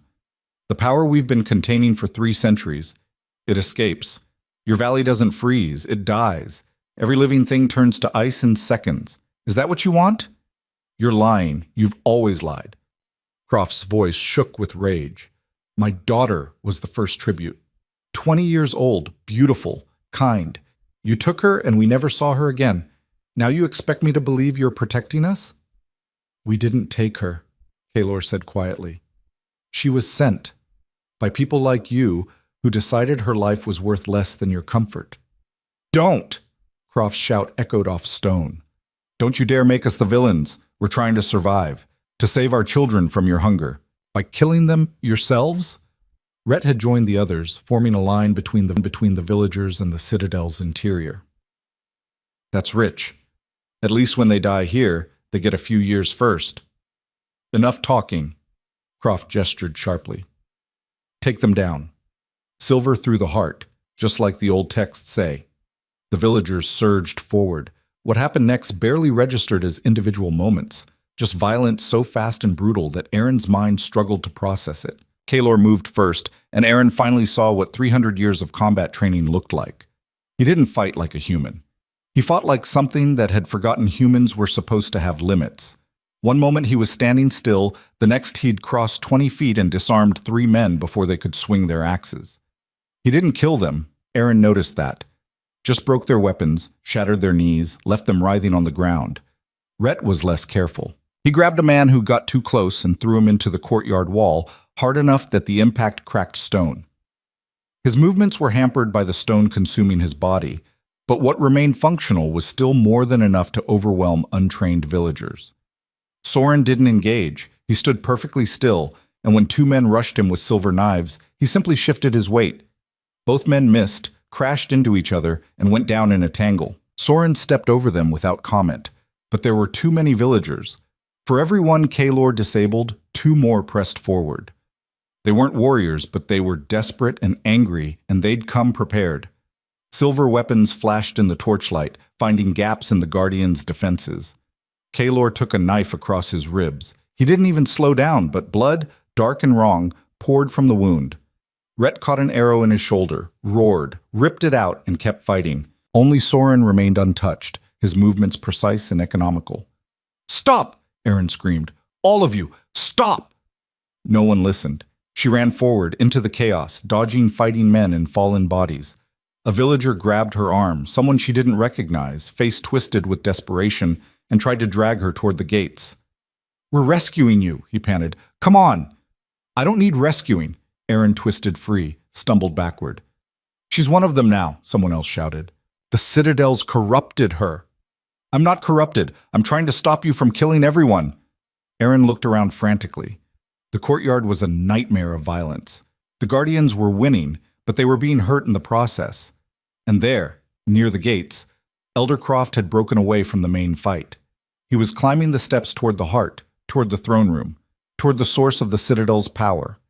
Aaron ran after him. The corridors leading to the heart were empty, everyone drawn to the fighting in the courtyard. Croft moved fast for an old man driven by rage and purpose. Aaron caught up to him at the entrance to the great hall. "Don't," she gasped. "You don't understand what you're doing." "I understand perfectly." Croft didn't stop walking. "The throne. That's where the power comes from. Destroy it, break the curse, end this nightmare. If you destroy the throne, you destroy the seal. Everything they've been holding back. It escapes. Let it. Maybe the world deserves to end." Croft reached the throne, raised the axe he carried. "My daughter deserved better. All the tributes deserved better. This is for them." He swung the axe at the massive white stone embedded in the throne's back. Aaron didn't think. She grabbed the thread of power inside her, the one Soren had taught her to find, and pulled, harder than she'd ever pulled before. Power flooded through her, burning through her veins like molten metal. She threw herself between Croft and the throne. The axe hit her instead, not the blade. At the last second, Croft twisted, and the haft caught Aaron across the chest instead of cleaving through her. But the impact with an enchanted weapon channeling power she couldn't control. The explosion threw Croft backward across the hall, threw Aaron into the throne, and the power she'd been holding, the power she'd pulled without control or training, it had nowhere to go. So it poured into the throne, into the citadel, into everything. The white stone flared so bright it burned Aaron's eyes. The silver chains on her wrists grew searingly hot, and then, connection. Not like before, when she'd sat in the throne and felt the citadel dimly. This was total, complete. Aaron felt every stone in every wall, felt the cracks spreading through the east wing, felt the creatures in the lower chambers stirring, felt Kalor, Rhett, and Soren fighting in the courtyard, their life forces burning like candles almost blown out. She felt the curse. It was alive. Not sentient, but alive in the way cancer was alive. Hungry, consuming, spreading through the guardians like infection. And she felt the god whose power fueled it, trapped and screaming in dimensions that hurt to perceive. But more than that, she felt the way everything connected. The curse to the citadel to the valley's eternal winter to the seal the guardians maintained. It was all one system, engineered 3 centuries ago by a dying king who'd valued punishment over mercy. And Aaron realized something that made her blood freeze. The curse wasn't just killing the guardians, it was the seal. As they died, as they turned to stone, their transformed bodies were supposed to become the final barrier, living prisons becoming dead monuments. The king had planned for the guardians to fail eventually, had built their transformation into the architecture of the curse itself, which meant breaking the curse wouldn't free them. It would kill them and shatter the seal simultaneously. No, Aaron whispered. The word echoed through the connection, through every stone in the citadel. No, there has to be another way.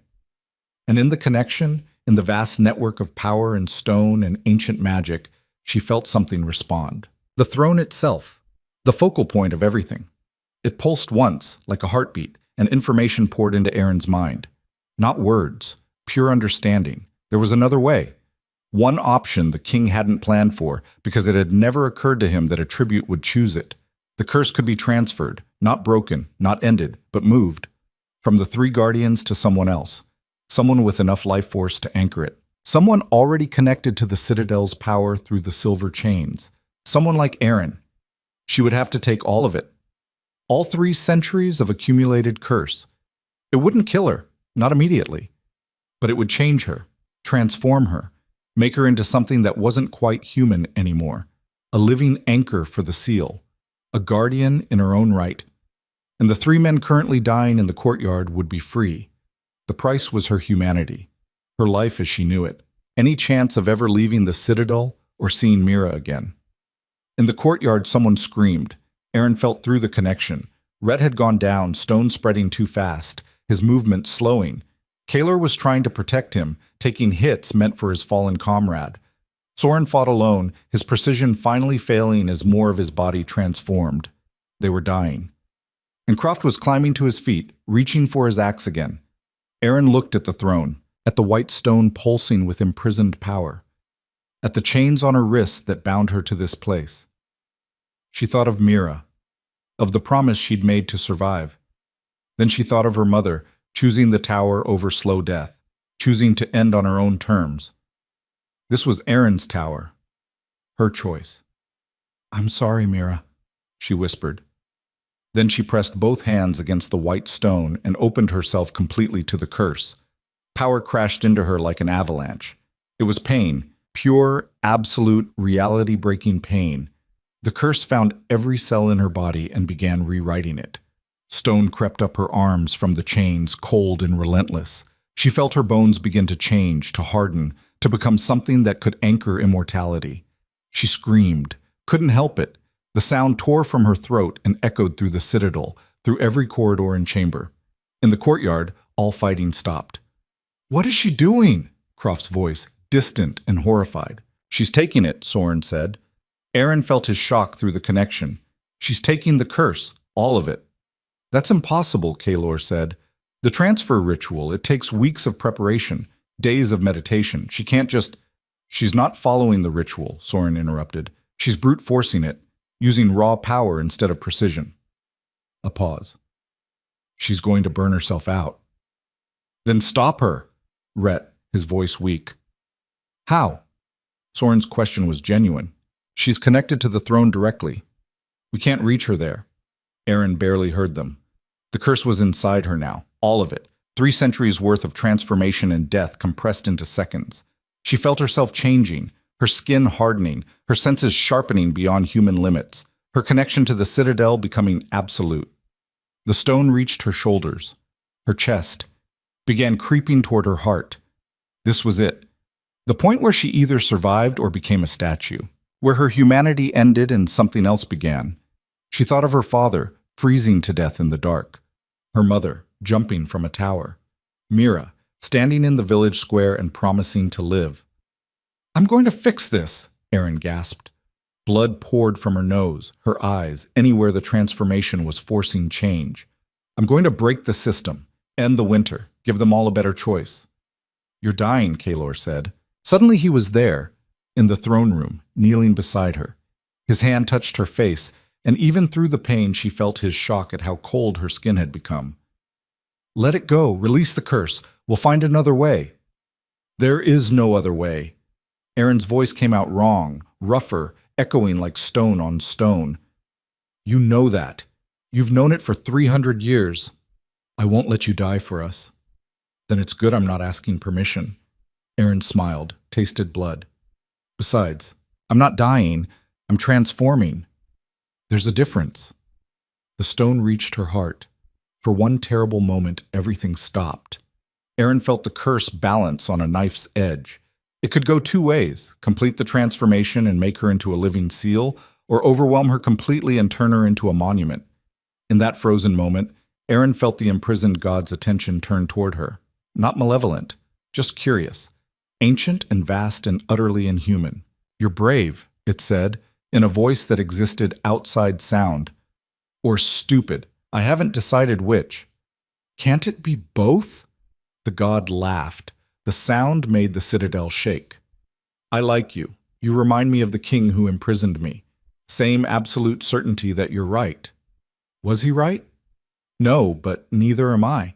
That's the problem with gods and kings. We're both terrible at admitting we don't have all the answers. The god's presence intensified. "I can help you. Stabilize the transformation. Make sure you survive it, but you'll owe me." "What do you want?" "Eventually, freedom. But not yet. Not today. Today I just want to see what you do with the choice you've made. Humans are entertaining when they're desperate." "That's not comforting." "It wasn't meant to be." The god's attention felt like sunlight filtered through miles of water. "Do you accept?" Erin thought for exactly 1 second. "Yes." "Excellent." The god's power flooded into her, and the curse stabilized. The stone stopped spreading at her heart, held there in perfect balance. Not retreating, but not consuming her either. Her body finished transforming, settling into something new, something that was still Erin, but also more. And less. And different in ways she couldn't name. The connection to the throne snapped back to normal intensity. Erin collapsed forward, would have fallen if Kaelor hadn't caught her. "Erin," he said urgently. "Talk to me. Are you—" "I'm here." Her voice was still wrong, still stone rough, but functional. "I'm alive. Mostly." She looked down at her hands. They were her hands, same shape, same scars. But the skin had changed, still flesh, still warm. But there was a quality to it now, a density that hadn't been there before. And the silver chains had fused directly into her wrists, no longer separate metal but part of her biology. "What did you do?" Soren stood in the doorway staring. "I took your curse." Erin stood slowly. Her body moved differently now, stronger, more controlled, like she was wearing armor made of her own flesh. "All of it. It's mine now." "That's impossible." "Clearly not." Erin looked at Kaelor, at Rhett, who dragged himself into the room and was staring with open shock, at Soren, whose silver eyes had gone wide. "Check yourselves. The curse. Is it gone?" Kaelor raised his hand slowly. The stone that had covered half his torso, it was receding. Not fast, but visibly, flesh returning where rock had been. He made a sound that might have been a laugh or a sob. "It's gone," he whispered. "It's actually gone." "Not gone," Erin corrected. "Transferred. I'm the anchor now. I'm the seal." She looked around the throne room, felt the citadel respond to her attention like a living thing. "And I'm going to use that to fix what the king broke." "You can't," Soren said flatly. "The curse is tied to the seal. Change one, break the other." "Maybe. Or maybe I just need to be smarter about it than a vindictive king." Erin walked toward him, and with each step she felt the citadel reshape slightly, accommodating her new presence. The winter in the valley, it's maintained by the seal, right? The power bleeding out keeps the temperature suppressed. Yes. So if I redirect that power, channel it differently, not breaking the seal, just adjusting it, you'll kill yourself trying, Kaylor interrupted. The kind of power manipulation you're talking about, it takes decades to learn. Then I'd better start now. Erin smiled. It felt strange on her new face. Besides, I have motivation. My sister's down there, my people. They deserve better than endless winter. Your people just tried to kill us, Rhett pointed out. He was standing now, stone fully retreated from his body, looking more alive than he had in centuries. Multiple times, with silver weapons. I know, and I'm going to deal with that too. Erin turned toward the corridor leading back to the courtyard. Come on, we have a mob to disperse. She walked out of the throne room with 3 unkillable warriors following her like an honor guard. In the courtyard, chaos had deteriorated into confusion. The villagers had stopped attacking once the guardians stopped falling, and now both groups stood at a wary distance, weapons lowered but ready. Eldercroft sat against a wall where Soren had left him, looking old and broken. Erin stepped into the light. Every eye turned to her. She saw the moment they registered what had changed, the way she moved, the stone-rough quality to her presence, the silver chains fused into her wrists. Davin's mouth fell open. Torek took a step backward. Erin? Davin said uncertainly. What happened to you? I made a choice. Erin's voice carried across the courtyard without effort. The curse that was killing the guardians? I took it, all of it. It's mine now. Why? Croft's voice was hoarse. Why would you do that for them? Not for them. For everyone. Erin walked forward until she stood in the center of the courtyard, exactly where she'd first entered days ago. The winter in the valley. It exists because of the seal these men maintained. That seal is mine now, which means the winter is mine to control.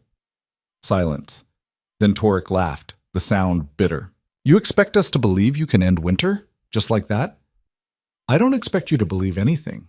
I expect you to watch. Erin closed her eyes, reached for the connection to the citadel.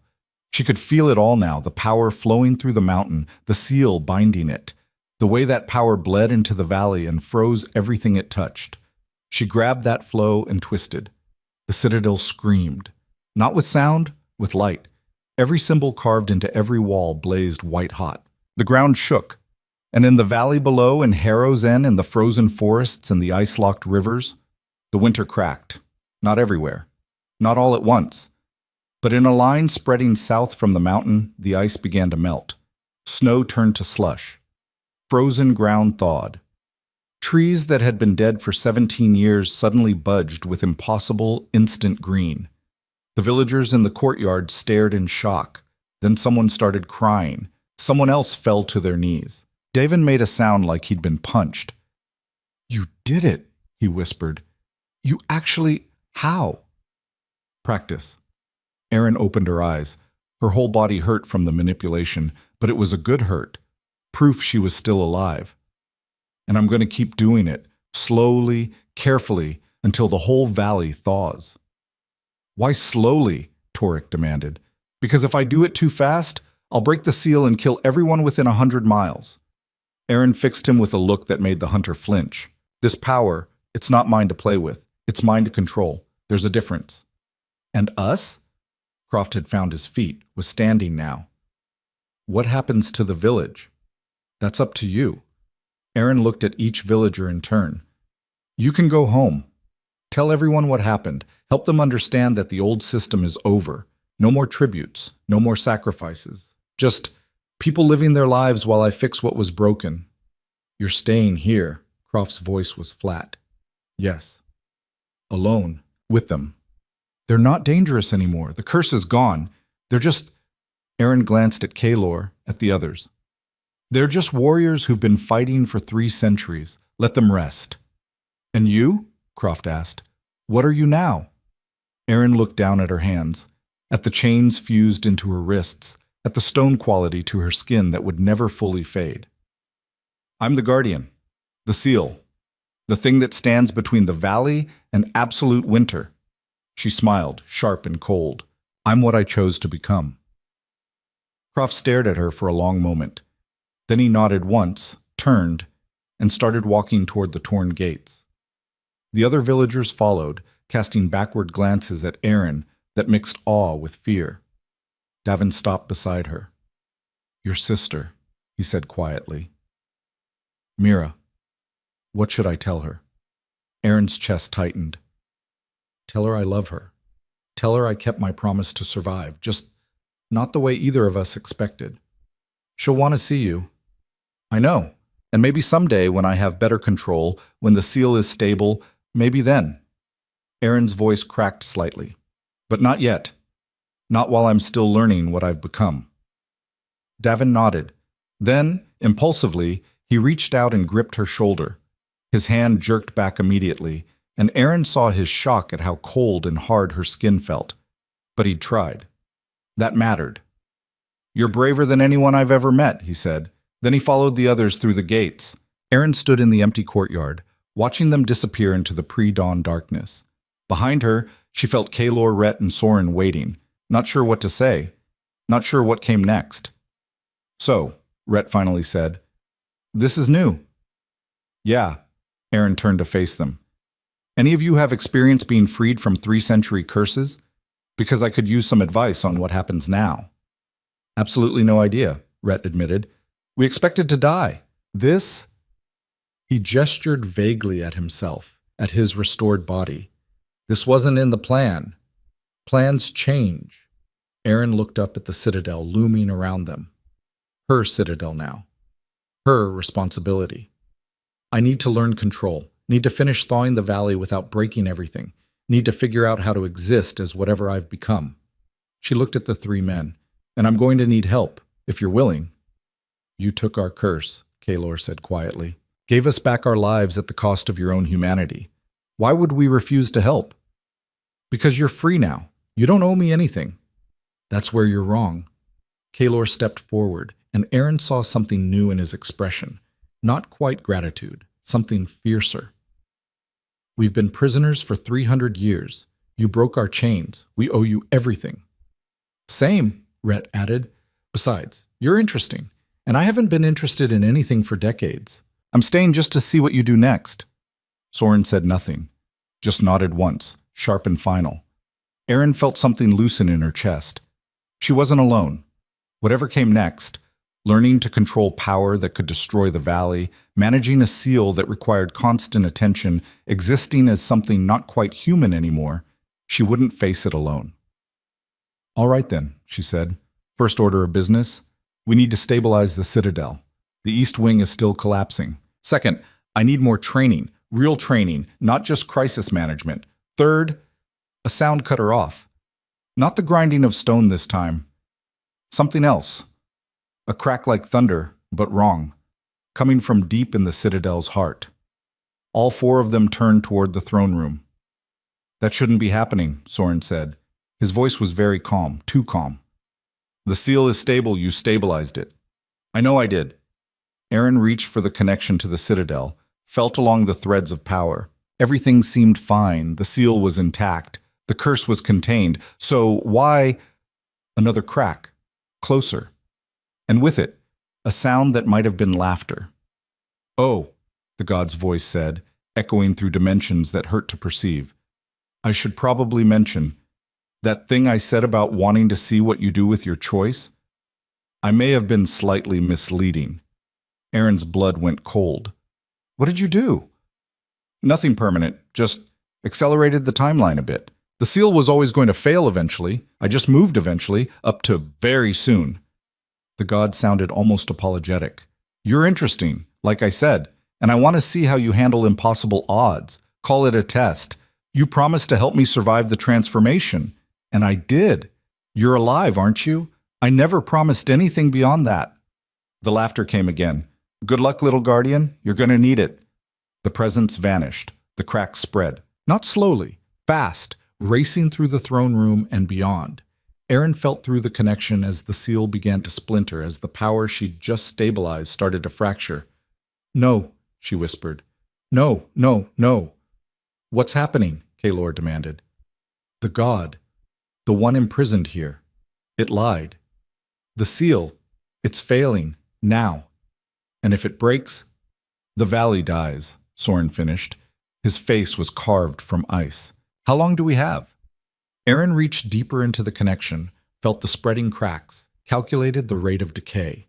Her new mind worked faster than her old one, processing information at speeds that would have been impossible before the transformation. Hours, she said. Maybe less. If I can't find a way to stabilize it, the seal shatters. The power escapes. Absolute winter spreads across the whole valley in seconds. Can you stop it? Rhett asked. Aaron looked at him, at Kaelor, at Soren. 3 men who'd spent centuries fighting impossible odds. Then she looked at the citadel around them, at the power she now controlled, at the seal she'd become responsible for. I don't know, she admitted, but I'm going to try. The citadel shook again. Somewhere in the lower chambers, the imprisoned god laughed, and the real fight began. Aaron ran. Not away from the throne room, toward it.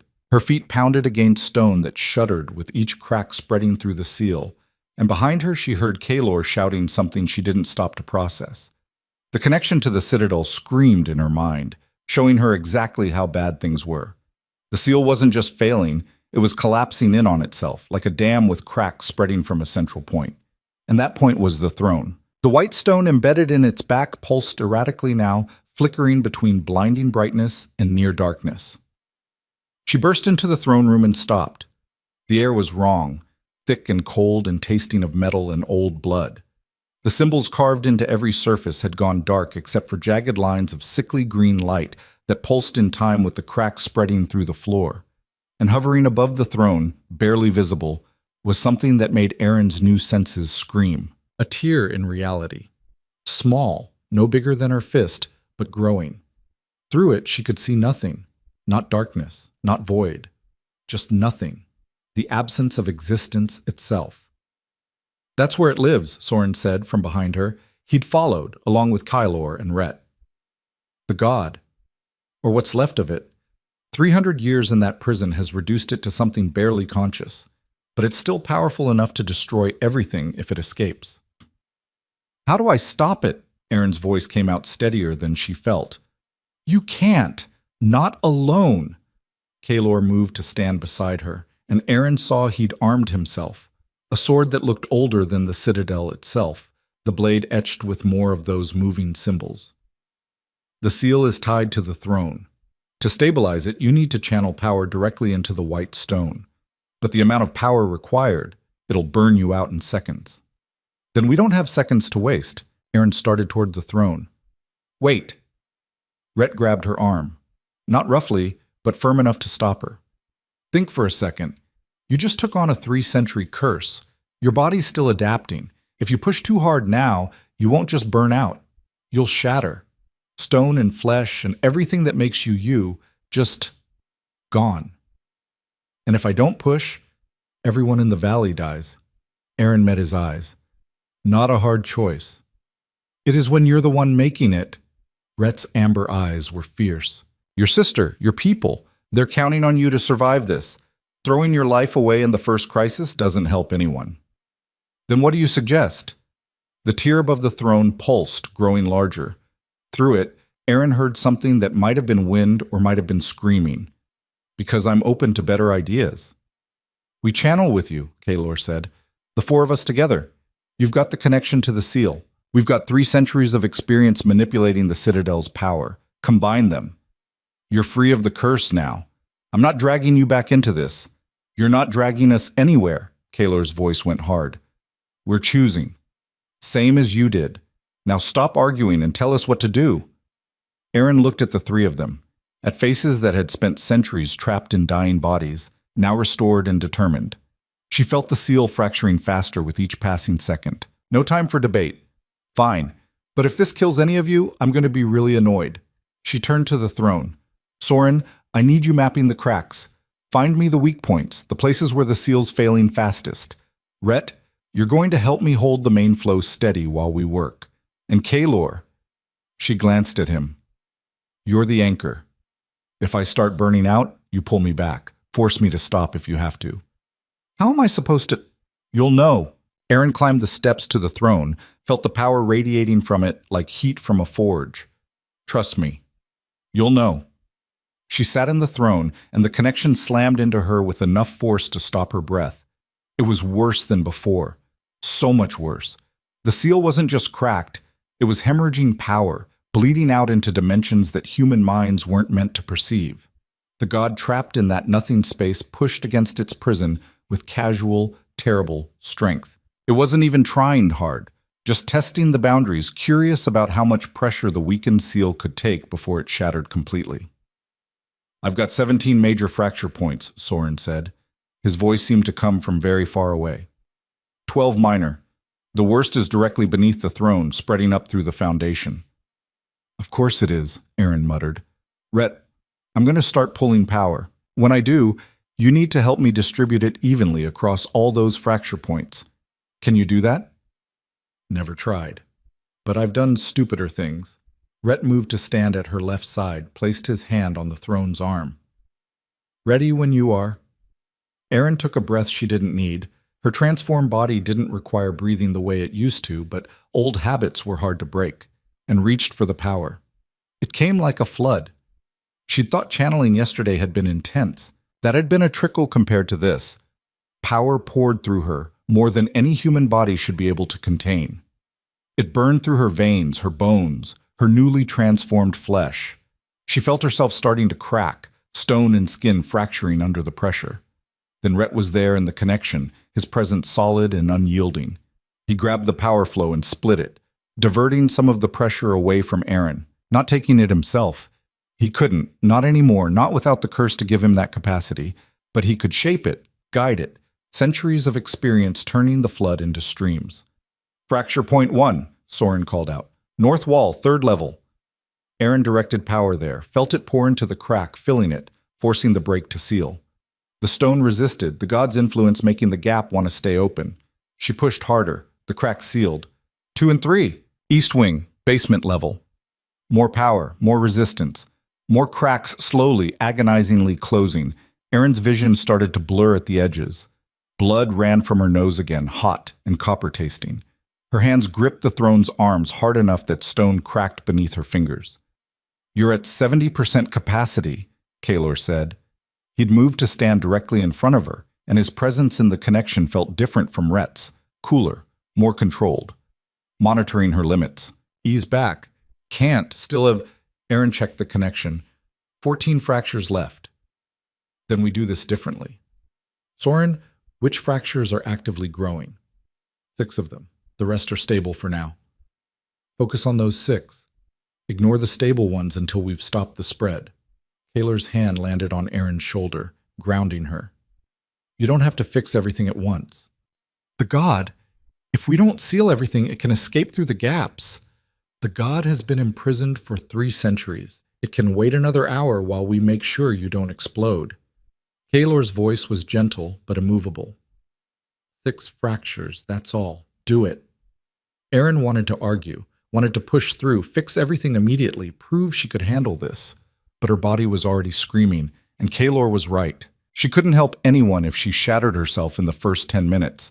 She redirected the power flow, focusing on the 6 actively growing cracks. Soren called them out one by one.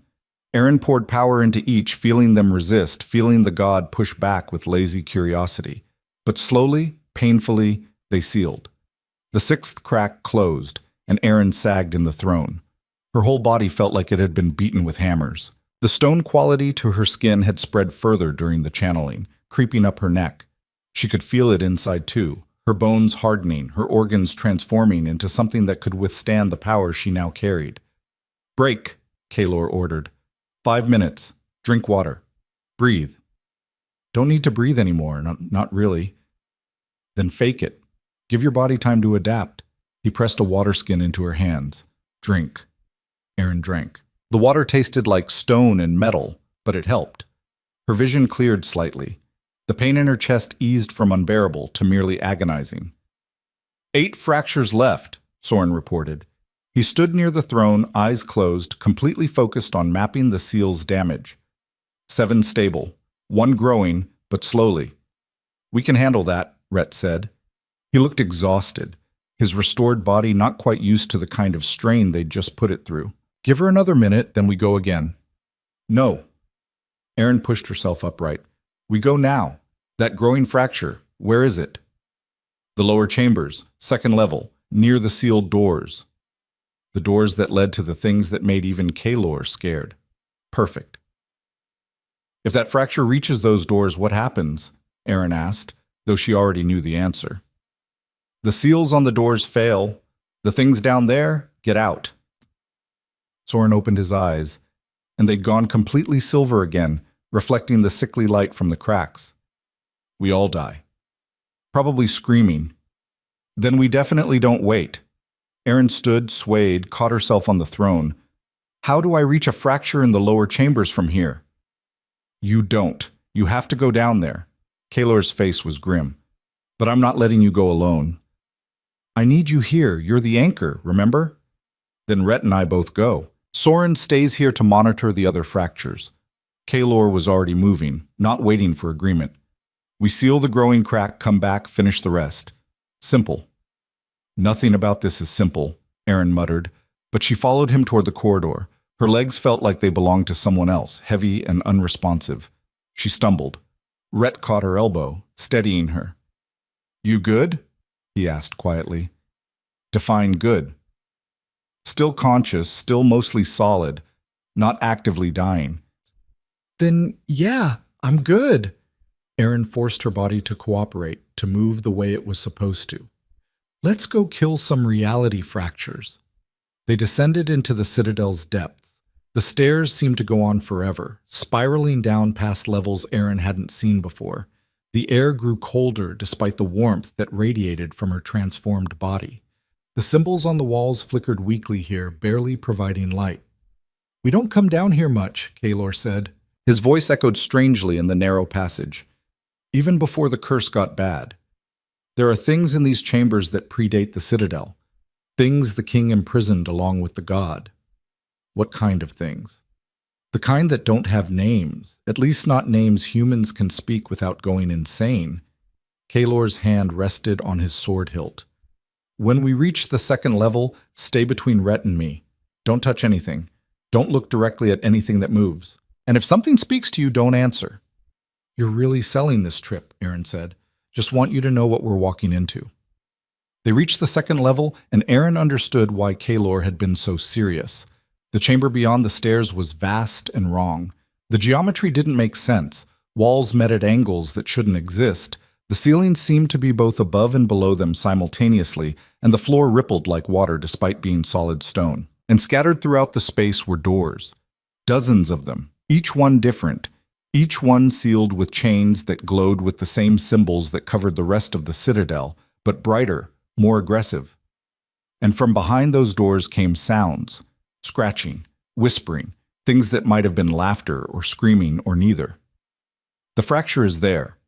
Rhett pointed to the far end of the chamber, where a crack split the floor from wall to wall. Green light pulsed from it, and as Erin watched, it widened by another inch. And it's heading straight for that door. The door in question was larger than the others, bound with chains thicker than Erin's arm. The wood, if it was wood, was black and seemed to absorb light. And from behind it came a sound like breathing, deep, rhythmic, patient. What's in there? Erin asked. We don't know. We've never opened it, never wanted to. Kaylor started forward, moving carefully around the other doors. But when the king imprisoned the god, he also imprisoned its servants, or pieces of it. We're not entirely sure which. That door, it's the biggest seal, the strongest, which means whatever's inside is the worst. And if the fracture breaks the seal? Then we find out what's worse than an imprisoned god. They reached the crack.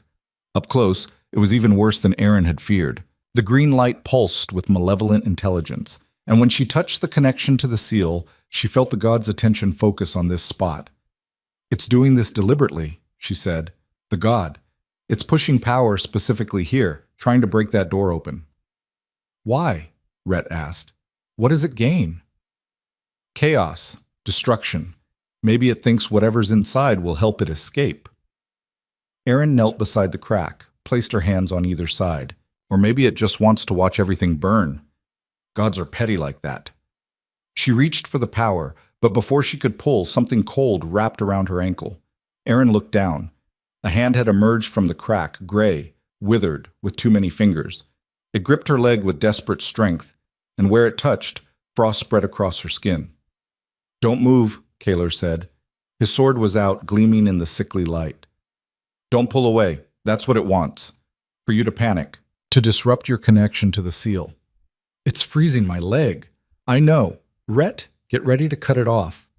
"The hand or her leg?" "The hand, idiot." Rhett moved into position, drawing a knife that hummed with barely contained power. But before he could strike, more hands emerged from the crack. 5, 10, 20. All reaching for Erin, all radiating that terrible cold. "New plan," Erin said. Her voice stayed level through sheer force of will. "I'm going to seal this crack while they're still attached. Might hurt." "Might?" Kaler's laugh was slightly unhinged. "It's going to hurt like being boiled alive while someone stabs you, but do it anyway." Erin pulled power, hard. Harder than she'd pulled in the throne room, pulling with desperation and fear, an absolute refusal to let these things drag her into whatever hell existed on the other side of that crack. The power flooded into the fracture, and the hands hissed. They didn't let go. They gripped tighter, trying to pull her down with them. But Erin was stronger now. The transformation had given her strength her human body never had. She grabbed two of the hands with her own and pulled back. The things on the other end of those hands screamed. It wasn't a sound. It was wrongness made audible, a noise that existed in frequencies human ears weren't meant to perceive. Blood ran from Erin's ears, from her eyes, from her mouth. But she didn't let go. She pulled harder, forcing the hands back into the crack, while simultaneously pouring power into the fracture. Stone met flesh. Power met wrongness. And slowly, agonizingly, the crack began to close. The hands writhed, fought, tried to maintain their grip on reality. But Erin was the seal now. She was the barrier between this world and the dimensions where such things lived. And she refused to let them through.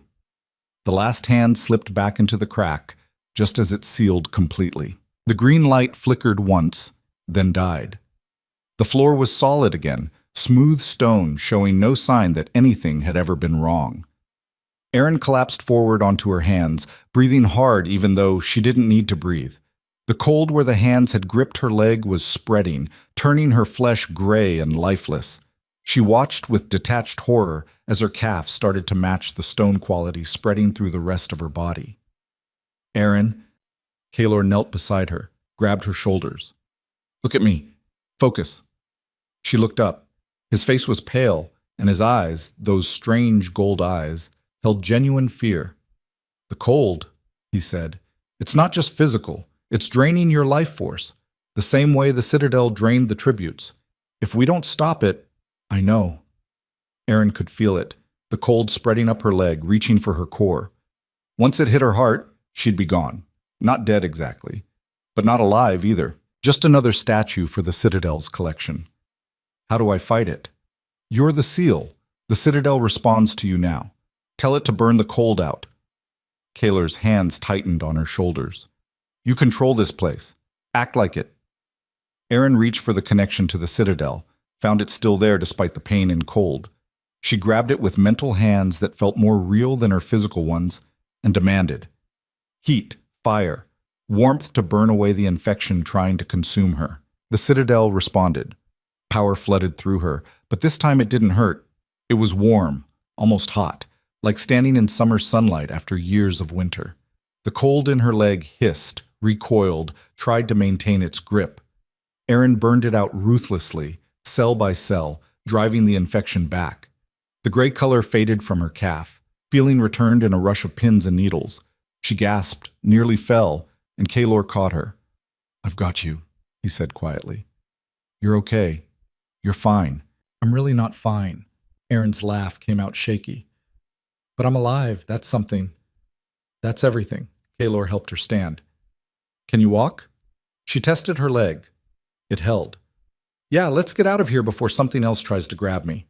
They made their way back to the stairs, moving faster now, none of them wanting to spend another second in that wrong-angled chamber. The doors and their chains watched them leave, and Erin could swear she heard disappointment in the breathing from behind the largest door. Back in the throne room, Soren took one look at Erin and nodded. You survived. Good.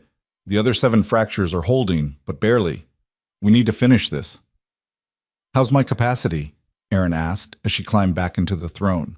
Her transformed body was adapting faster now, getting used to the strain. The stone spreading through her had stabilized, no longer growing, but not retreating either.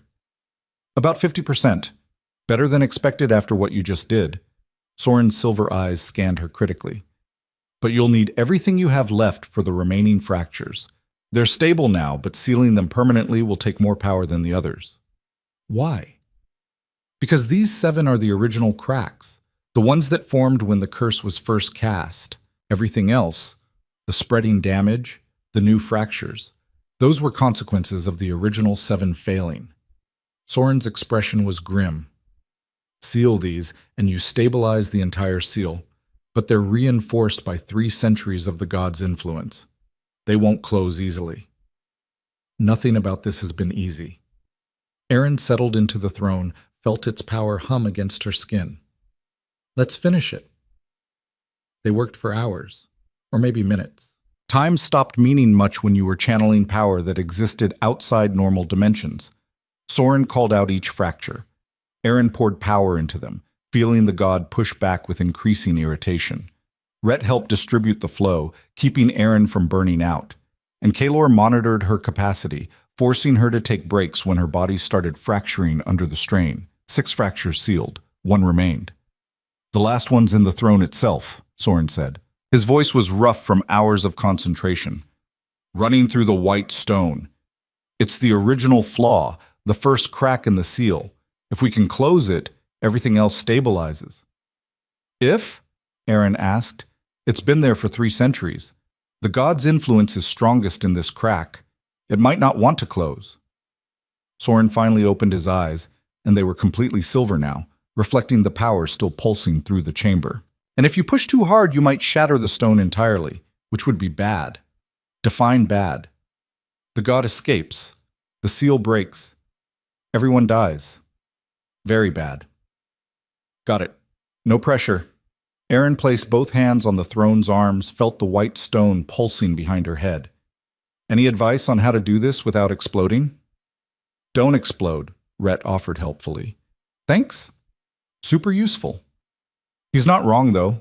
Kalor moved to stand in front of her again, hands on her shoulders. The trick isn't force. It's finesse. You need to ease the crack closed, not hammer it. Think of it like closing a wound, Erin finished. She understood. Her transformed mind processed the analogy instantly. Not sewing it shut, helping it heal. Exactly. Erin took a breath, centered herself, and reached for the crack in the white stone. It resisted immediately. The god's power saturated this flaw. 3 centuries of pressure and malice concentrated in one place. It didn't want to heal. It wanted to break, to spread, to finally shatter after all these years of patient waiting. But Erin was patient too. She'd learned patience in a valley locked in winter, learned to endure through cold that should have killed her. She could outlast one petty god. She pressed power into the crack, gently, just a trickle, testing the boundaries. The god pushed back. She pushed again, slightly harder. Back and forth, a conversation in force and resistance. Slowly, she felt the crack begin to close. Not quickly, not dramatically, but steadily, inevitably, healing from the outside in. The god's presence in her mind shifted from irritation to anger. It pushed harder, trying to widen the crack before she could seal it. Erin pushed back, matching its strength with her own. They were balanced perfectly, neither giving ground. You're at 90% capacity, Kalor warned. Whatever you're going to do it soon. Working on it. Erin gritted her teeth, poured more power into the crack. The god roared, actually roared, a sound that made the entire citadel shake. But she didn't stop. Couldn't stop. This was it. The final crack. The last barrier between stability and catastrophe. The crack closed another inch. Then another. The god's presence grew frantic, throwing everything it had against her seal. Power crashed against power, will against will. And Aaron realized something. The god was scared, not of her specifically, but of what she represented. For 3 centuries, it had been the strongest thing in this prison, slowly wearing down the seal through pure persistence. It had expected to win eventually, had planned for it, and now some human girl who'd been transformed less than a day ago was holding it back. That had to be infuriating. The thought made Aaron smile, then laugh. The sound came out slightly unhinged, rough with exhaustion and pain and triumph. Something funny? Rhett asked. I'm annoying a god, Aaron managed between laughs. Feels good. She pushed one more time, hard, throwing everything she had left into the crack, sealing it with power and will and sheer, bloody-minded determination. The crack closed. The white stone pulsed once, bright, brilliant, clean. All the sickly green light vanished from the throne room. The symbols carved into the walls blazed gold, then settled into a steady, healthy glow. And through the connection, Aaron felt the seal snap into place. Not perfect. There was still damage, still weaknesses that would need monitoring, but stable, holding, no longer on the verge of catastrophic failure. She'd done it. Aaron sagged in the throne, utterly exhausted. Her capacity was at 0. Her body had pushed past its limits and then kept going through sheer willpower. The stone spreading through her had progressed further. She could feel it in her chest now, wrapped around her heart. But she was alive, and so was everyone else. Is it done? Rhett asked. He looked ready to collapse himself. Please tell me it's done. It's done, Soren confirmed. He was leaning against a pillar, eyes closed. The seal is stable. All fractures sealed. The god's influence is contained. For how long? Kaelor asked. Unknown. Could be decades. Could be centuries. Depends on how well Aaron maintains it. Soren opened his eyes, looked at her. You're the seal now. Its stability is tied to yours. Stay alive, stay strong, and it holds. Weaken or die, and we're back where we started. No pressure, Aaron repeated faintly. Actually, that's exactly what it is. Constant pressure. Forever. Soren's smile was cold. Welcome to being a guardian. Aaron wanted to respond, but exhaustion crashed over her like a wave. Her vision went dark at the edges. The last thing she heard before unconsciousness took her was Kaelor's voice, calm and reassuring. I've got you. You did it. Rest now. Then nothing. She woke in her room in the massive bed under furs that were finally warm enough. Sunlight, actual sunlight, streamed through a window she hadn't noticed before. Not from outside. The citadel was still carved into a mountain, but somehow, impossibly, there was light. Aaron sat up slowly. Her body felt different, heavier, stronger. The stone quality had spread further during her unconsciousness, covering most of her torso now. She looked at her hands, still recognizably hers, but denser somehow. More solid. The door opened. Kaelor entered carrying a tray of food. He stopped when he saw she was awake. How long? Aaron asked. Her voice was different too, rougher, the stone affecting her throat. 2 days. Your body needed time to adapt to what you did. Kaelor set the tray on the table. You sealed the entire system. Stabilized 3 centuries of accumulated damage in a few hours. He shook his head. No one's ever done anything like that. Did it work? Is the valley? Look. Kaelor gestured to the window. Aaron climbed out of bed, her movement stiff but functional. She crossed to the window and looked out. The window showed the valley below, and Aaron's breath caught. It was spring, not everywhere. Not completely, but in the area where she'd cracked the winter before passing out, there were green fields, trees with leaves, a river flowing with actual water instead of ice, and in the distance, tiny figures moving through Harrow's End. People outside without heavy furs, children playing in grass instead of snow. You did that, Kaelor said quietly. While you were unconscious, your control over the seal solidified. The changes you made, redirecting the power, thawing the land, they accelerated. In 2 days, you've reversed 17 years of winter in a quarter of the valley. And the rest? Will take time. The seal is stable, but redirecting that much power gradually is safer than doing it all at once. Soren estimates another month